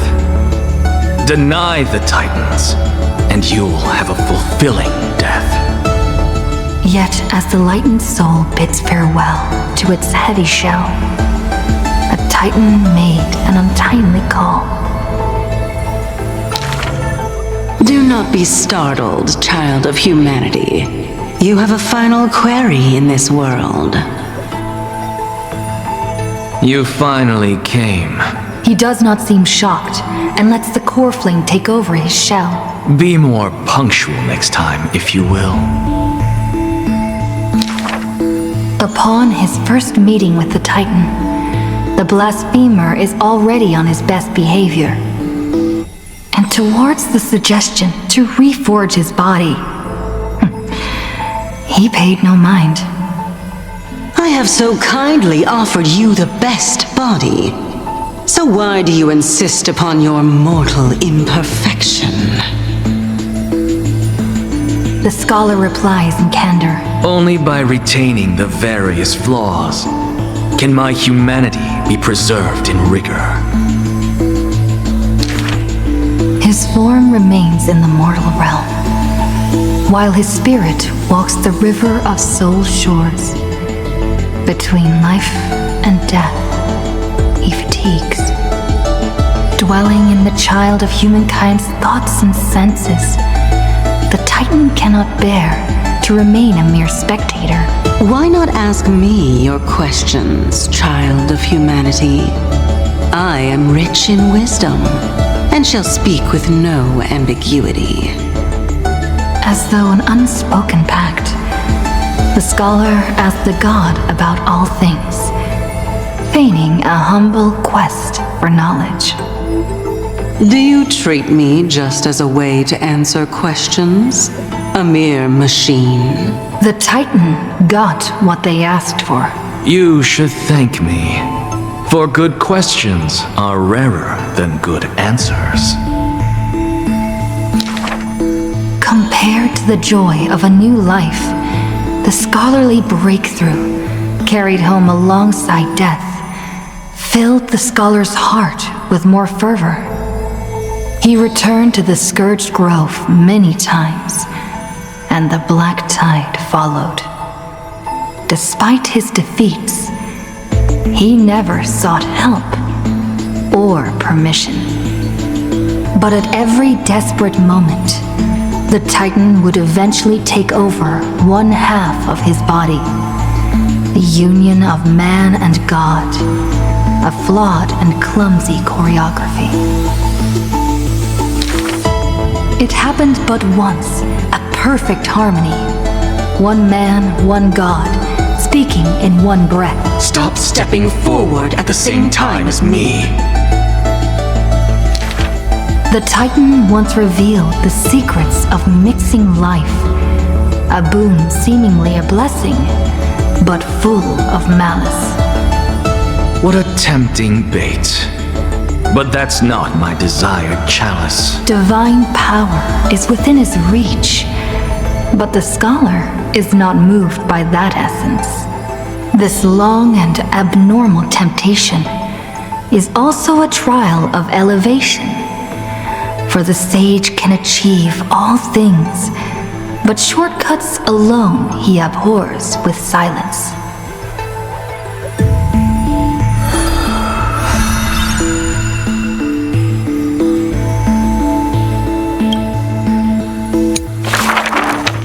Teacher, in this tumultuous world, have you thought about your will? It was just a joke, but the scholar still at the grove answered with extreme caution. He has much to say about his posthumous affairs, exhausting all, fearing the smallest omission.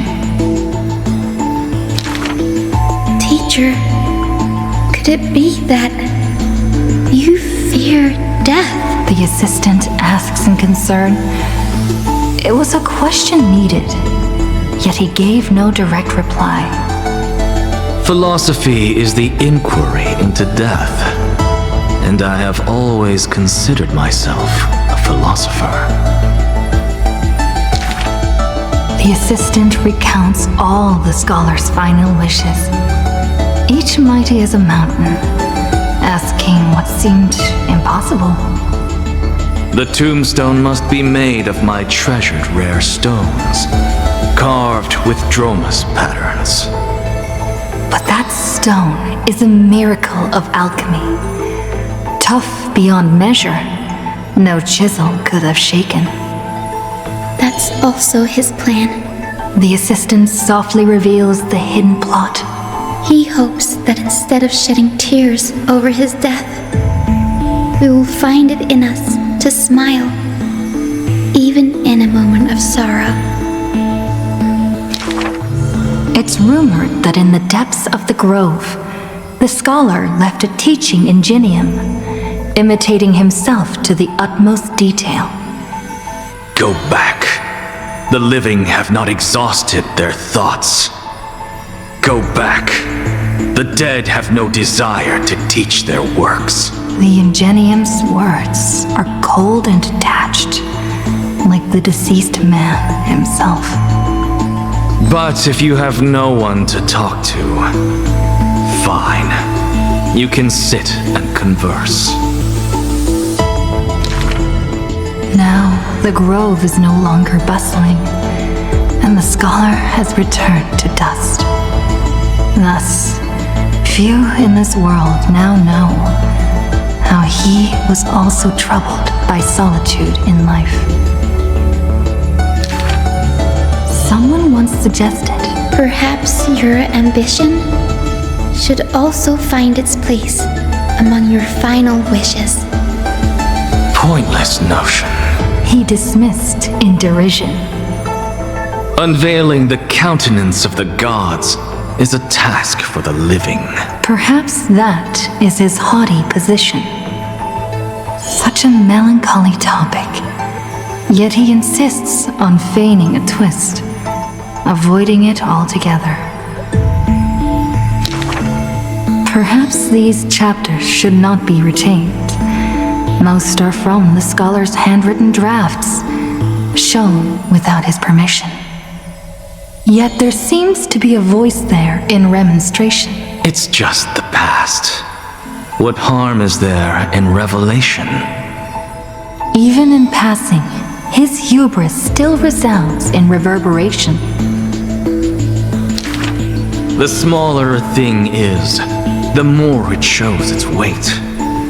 The more foolish my name is, the more glory my achievements will be in comparison.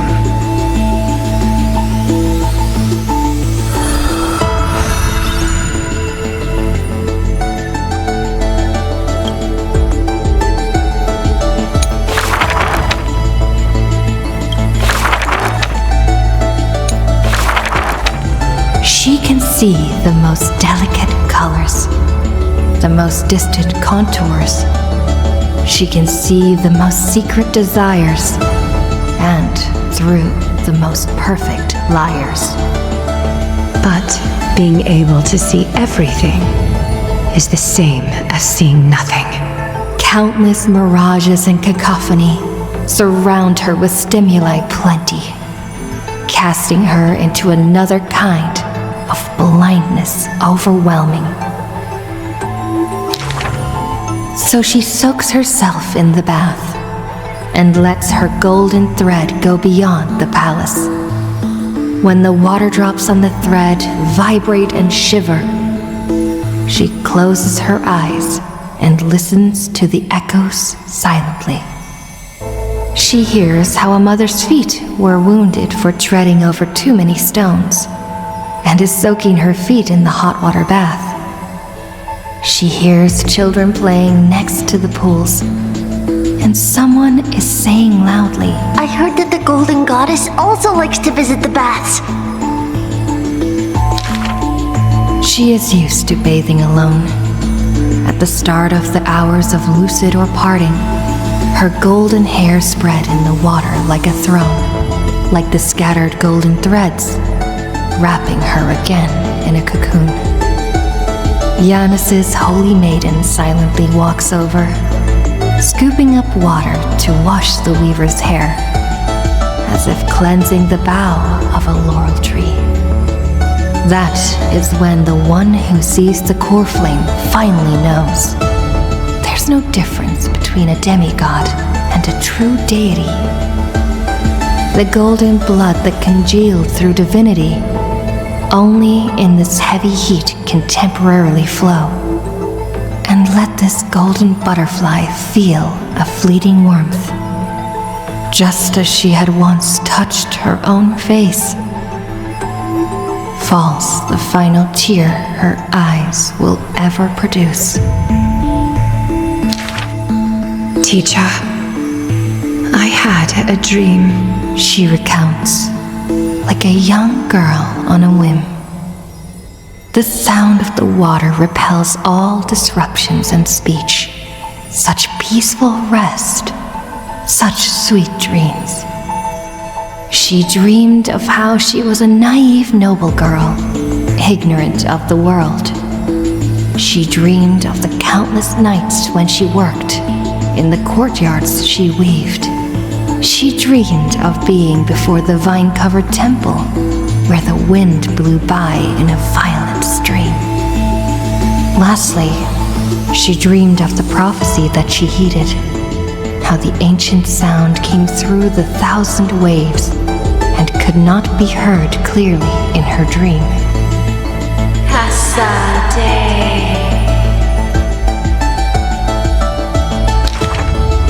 The dawn device is always glittering, and birds are always chittering. The children of Akama like these kinds of songs. Why not trust in the promise of an era Chrysia unending, like how children believe in fairy tales, passed down unceasing? But will the dawn device truly shine forever? Will the voices of songbirds not one day turn hoarse? In the golden bath in times gone by, she pierced her eyes, for she saw the all-too-dazzling future of everyone. That future was nothing compared to false promises. The gods have already determined her destiny and her passing. She knew. She has long known. The red-haired child appears worried. You are aware of everyone's fate, yet never speak of your own future. The child who passes along the prophecy understands that to lay such a heavy weight on one person is comparable to the dawn the world-bearing Titan's shoulders.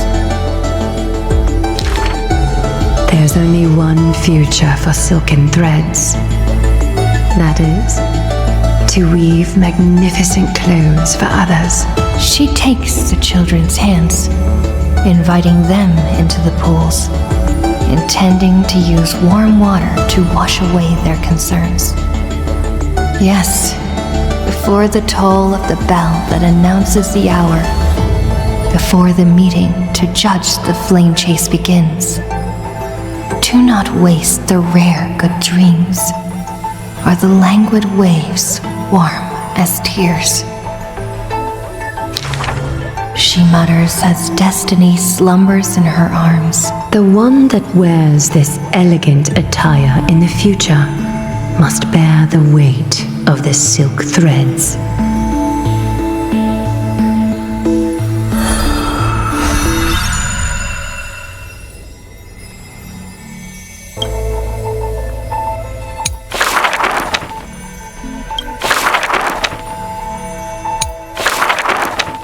As always, to perceive the man's fury, one must do so 7,000 paces away. The Kremnos he guards is once again shrouded by mist. Rust, blood, and fire are the ceremonial ode to the demigod. There is no one to witness or to give cheers of glory. The final Kremnos festival goes on without end. The victor shall embrace death and silence, and his glory will only be remembered by the defeated array.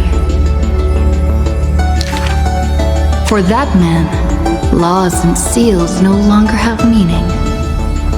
War and battle never cease for a single minute, each passing day indistinguishable, morning and night entwined. The corpses pile up, filling ravines, forming mountains strong. He carved time with peak's edge and counted the fleeting years by fires of war. Sometimes the lion would climb to the hilltop to look down on the world and search for friends in longing. The distant heavens and earth stretched vast and boundless, but their endlessness felt ever more remote. Like Nikador, he cannot escape madness's clutches. Guarding the city alone and embroiled in war, the murmurs of the black tide constantly sound in his ears. Yet a flame soars up his chest every moment, casting a light upon the indomitable path behind him. Memories seal the echoes of the past as the man strides into battle, fists clenched fast. He is the wound this world must bear, the new king before whom old gods despair. As stated in Idonia's poems, humans are born with eyes closed to accustom to this world's light, and their sight fades in old age to reacquaint with night's anthems. But the man did not bow to the decay of time, rejecting the lure of death's call. With each return from the brink of death, his eyes burn with fury, fixed upon his foes, until everything suddenly faded away, like a surging black tide, swallowing all into nothingness. The world dissipates in the roiling black tide's requiem. Even the lion will one day die, a departure with no way back. With a sudden fall, his pierced chest hits the ground, and slowly flowing into the underworld is his golden blood departing his system.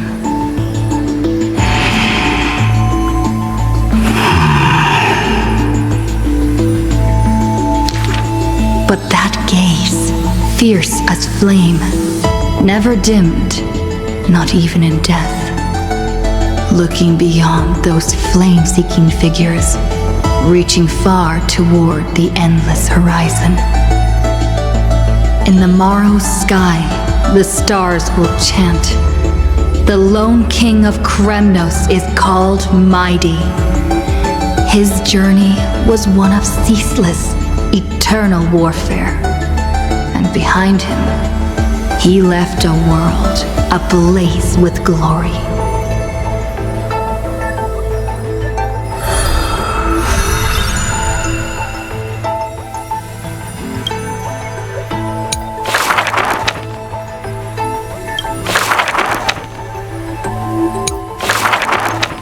The two girls frolicked in the wheat fields, fleet as doe deer, making ripples in the shallow puddles and pools clear.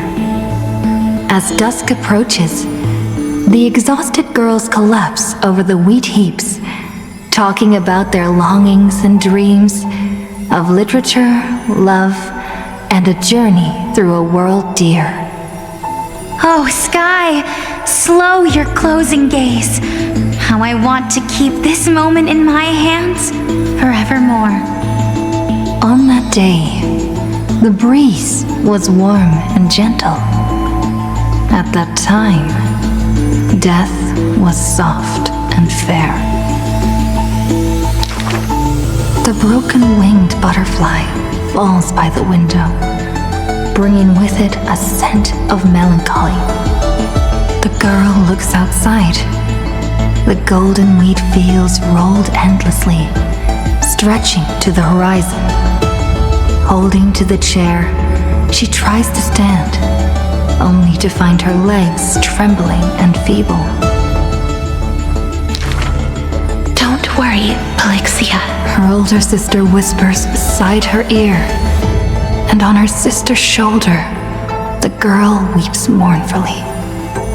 And time thus becomes silent, painted with sighs only. When hearing the healer's diagnosis, the girl remained deathly still. Her eyes were already drained of tears, and her heart a wilted grave. Every time she has something on her mind, she would tilt her head and look outside. Her sister follows her gaze, seeing a barren field turned by wind into a desolate gray expanse. Till one day, when the girl looks outside, she sees a dash of dark blue, most brave. It's a flower my sister planted. Like the torrential river of life, it pours into the depths of her heart. The flower is called Antilla. Even in the Netherland, it's rumored to thrive. You are the quiet in my heart, amidst the chaotic choreography. That seems to be its floriography. When the days are warm, the sister would take the girl on long journeys through the flower fields, gazing upon rivers, napping amongst the grove. A discussion hearty. After I die, I want to become an Antilla flower and become the quietness in your soul. A thoughtless word from the girl gains her a wrapping on her forehead most dainty. Do not speak of dusk when you have yet to see the dawn. Dew drops from the petals as wind pulls on the leaves, and the two of them sit in quietude. The girl asks for the means to tend the garden, and while her sister sounds concerned, her heart is relieved. But the concern is well-founded. The girl tripped and fell into a mire. She gazed directly into the eyes of death, in that dark pool bottom unperceived. I've been the weight upon my sister's wings. Let this be where it all comes to rest. The girl gives up her struggles, only to see a figure pierce through the water's surface. I won't allow you to walk through the dusk alone, or enter the night of no reprieve. Her sister sobs without end, and the girl has to gently hug her and softly relieve. And then, this distant memory turns bleary, difficult to retrieve.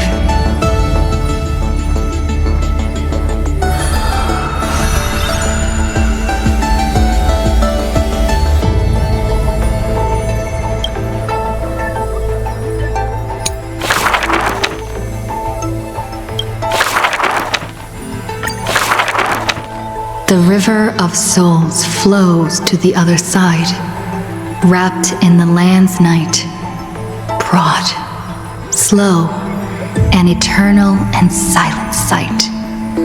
It belongs to all in this world that has life, all of which flows downstream, converging as one. The master of the nether realm, Thanatos, enshrouds themselves and the souls within the moon cocoon. The dragon, born from the cocoon, carries the girl, soaring upstream the river of souls, defying its eternal flow.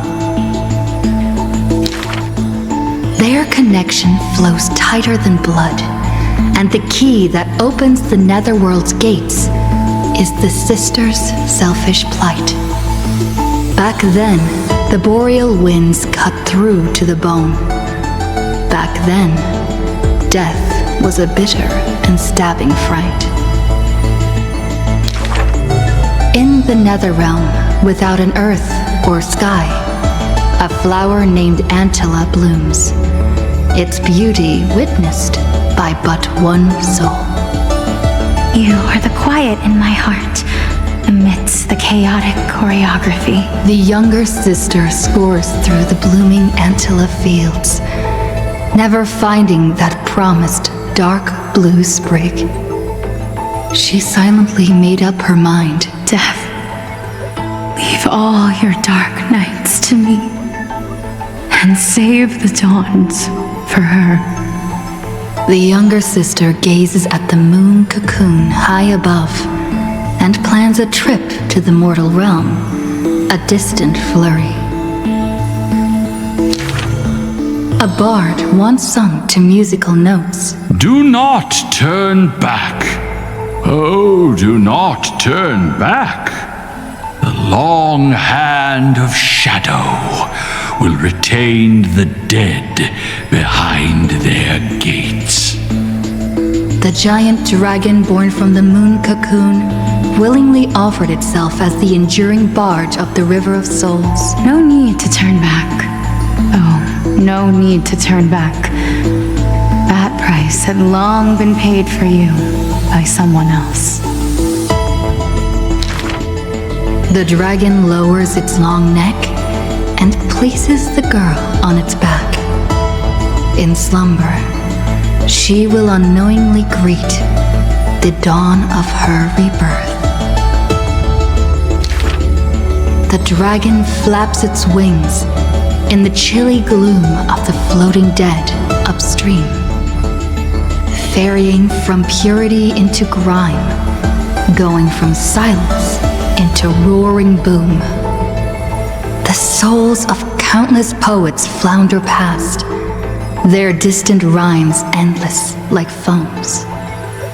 Do not turn back, for to look toward the land of mortals is in itself turning back.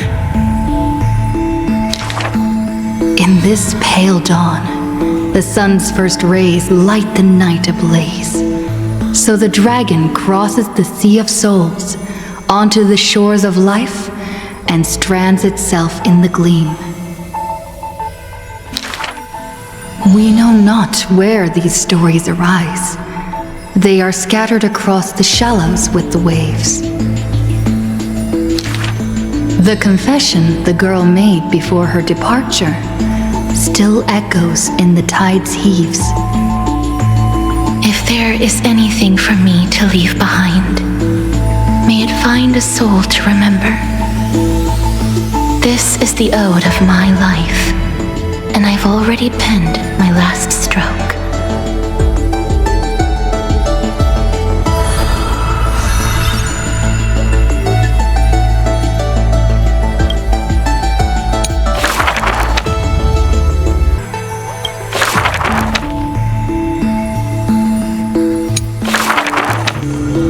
Dolus's suburbs, in a tiny weaving workshop.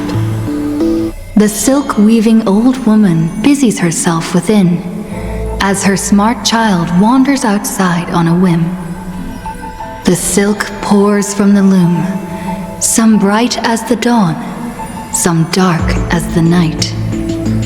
The woman had lived her whole life in poverty, yet through her business, she never deceives. Good child, listen to me.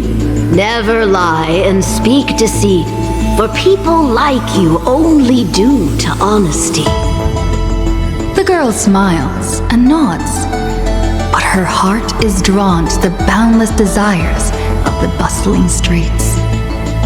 And the grandmother is unaware that her handmade white dress has been stained by the mud of conceit. Madam, what is a bundle of white silk's price? Sir, only 2,000 balance coins. An honest price tag can only meager profit obtain. If we keep selling cloth like this, we'll stay poor for the rest of our lives. The girl complains to her grandmother, while sprouting countless plots and petty tricks. The woman smiles and does not reply, only weaving with night-shaded silk a suave hooded robe for her little spark. Why don't you take some of our goods and go into the city tomorrow to try out those pranks? The mesmerizing moneyed charm of Dolos City turns minds and tongues into a whirlwind of confusion. Even the girl who prided herself on sharp ears and a clever tongue could not contend with the myriad shifting face before her. She returns penniless and furiously seethes. I vow to the god of thieves that I will eventually empty those people's pockets.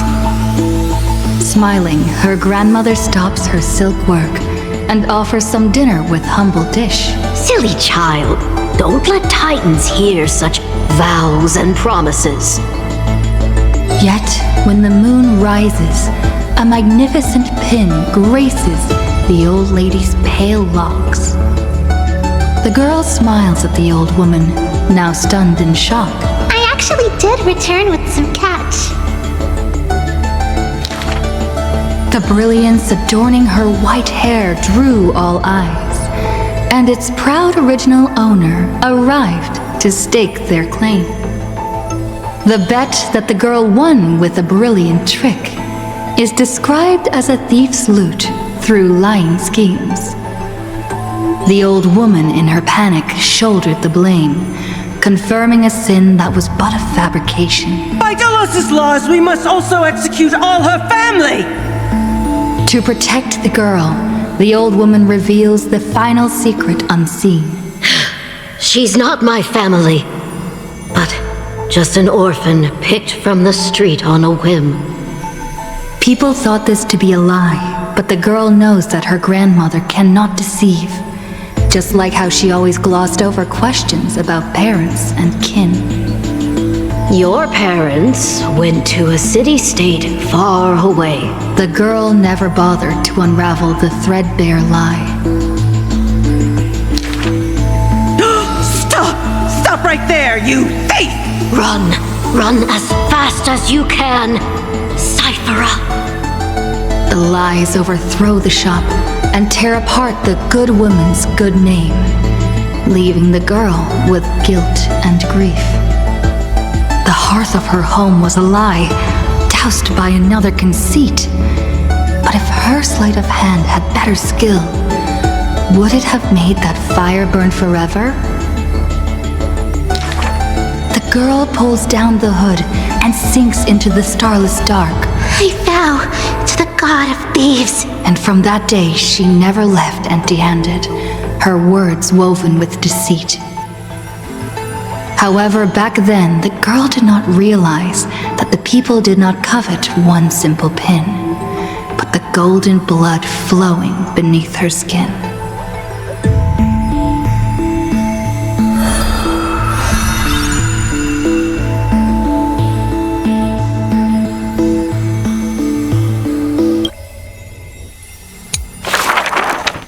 If every single scar equals a coin, then the girl, always pursued, would be worth her weight in gold. Deception, theft, and night heists, but her nerves failed her when it mattered most. The girl clutches meager loot to her chest and escapes, muttering curses bearing her pain. If we're head on, I definitely win next time. She always longs for the coin of whimsy's blessing and creed. Yet the coin in the air always suddenly disappears, as if in reply from the trickery titan. Day and night flow, and the thief star makes circles across the sky, while time molds the girl into an adult. The cloak once used to conceal her entire body now only suffices as a hood that barely covers her fringe. No matter. These days, I have no need to hide. With a confident stride and a silver tongue, her perfected fraud, thieving every opportunity as a result. And at curtain fall hour, those treasure-seeking steps fade into the moonlight, When she appears again, her arms are laden with money's weight. What is the art of thieving? Stealing from the poor. Not enough loot. Stealing from the rich. That's a boring task to boot. The girl narrows her eyes of greed towards those called the Chrysos heirs. The golden vines of the sages' homes, the sacred carcass of the deathward realm, the divine lyre of the seashore's pearl, and the crystal chalice of the 1,000 gates. The girl knows not the treasure's origins, only that they are all valuable beyond measure. To have something priceless is the true art of thieving. A pity that deceits are all eventually revealed, and the thief meets a rare defeat. A golden thread discerns her meticulous disguise, and the heroes hold down her third hand to imprison in this thief star made of human feet. I take defeat with my head held high. Spare me your sympathy. She frankly faces the accusations, knowing that escaping would be nothing more than child's play. So the Chrysos heir outside the cage smiles sweet. Would you like to see my most precious? A treasure bride? It is a dress, like the beauty god Nestia's divine body. More blinding than the sun, rivaling the moon in its glory.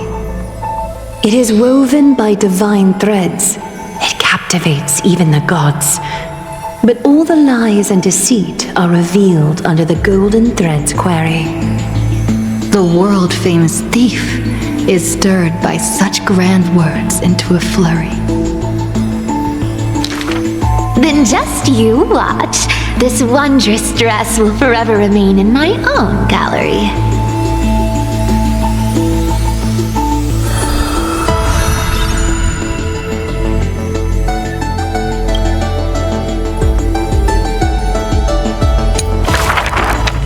This is an age of ruin. The Chrysos War ignites once more, while Zagreus' taunts ripple through the city streets. This is also an age of splendor. 300 thieves spring forth from Dolos, each scheming to conceal the truth from prying eyes, robbing the rich to give succor to the poor. Every one of them deceives gods and men alike. Righteous and valiant. The fling chase journey has been cut short midway. Yet the girl pounds her chest at the gold weaver, not afraid. The core flame of trickery is near. If now isn't the time to risk it all, then when? The prophecy reveals the Titan's trail. Golden threads bind the fleeing god of thieves.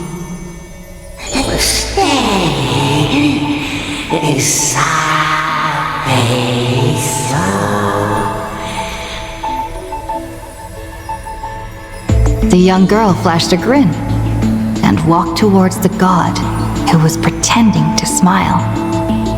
I once vowed to the god of thieves that I would force trickery to reap what they have sown.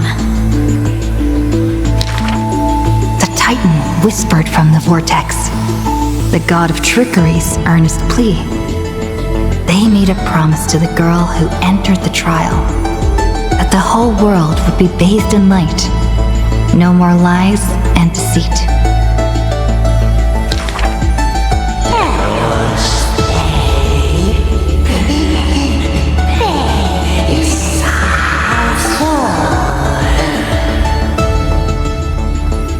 The young girl recalled the hearth fire of her childhood.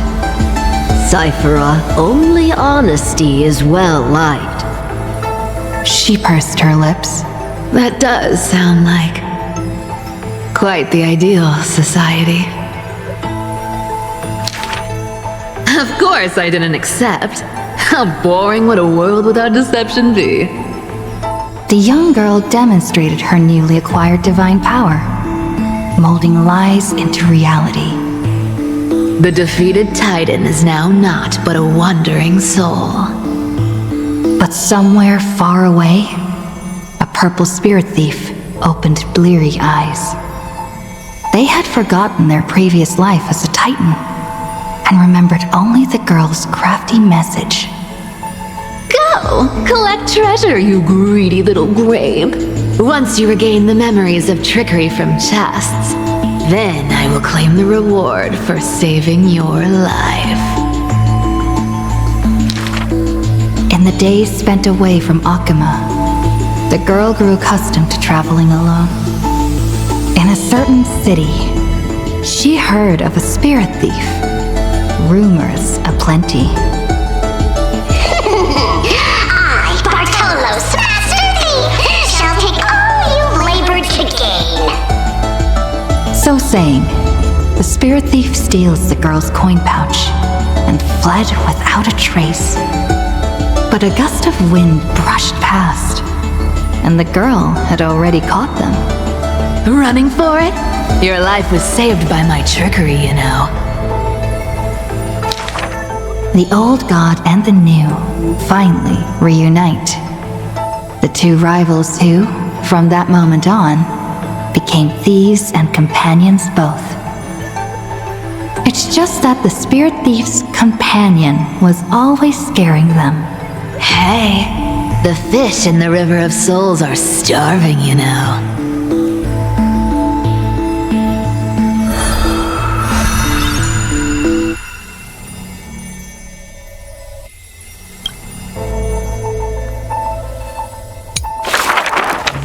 A thief reveals a few lies. The first lie is called, "Fellow thieves, come on and deceive gods with me." The world has already forgotten that feast. Lies unnumbered that drowned the Day of Souls. Schemes uncounted, burning for a night of revelry. 300 thieves shackled in imprisonment, in exchange for a Titan's resigned confinement. To have managed to trick the Grand Master of all tricks. I can die happy now. This was Dolos' great achievement. The deception of the gods, where even Zagreus was fooled. The second lie is called, "The god of trickery is now not but a wandering soul." Why did she spare the Titan's life? The young girl knew not, even after asking herself. Was it greed for the treasure they promised? Or had she vaguely perceived their lonely fate? It's because you're every bit as despicable as I am. It's such a relief not having to deal with the noble. The girl dismissed and made light of herself, only forgetting trickery was once a god that supported the world. The third lie is called, "Oh, eternal day, endlessly illuminate the holy city." At Dawncloud, the chaplain's secrets foretold the coming of that endless night. What if my lies are more sophisticated? Can the dawn last forever?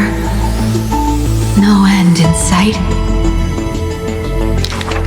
Bearing the fate of the Thief Star, the girl was long used to walking in shadow. But as she gazed towards the holy city's dawn, her duty became fixed in her heart, stalwart in might. The fourth lie is called, "There's no reason. I just don't want to see you again." The girl tried to mask her nonchalance, but could never fool the Golden Thread's questions.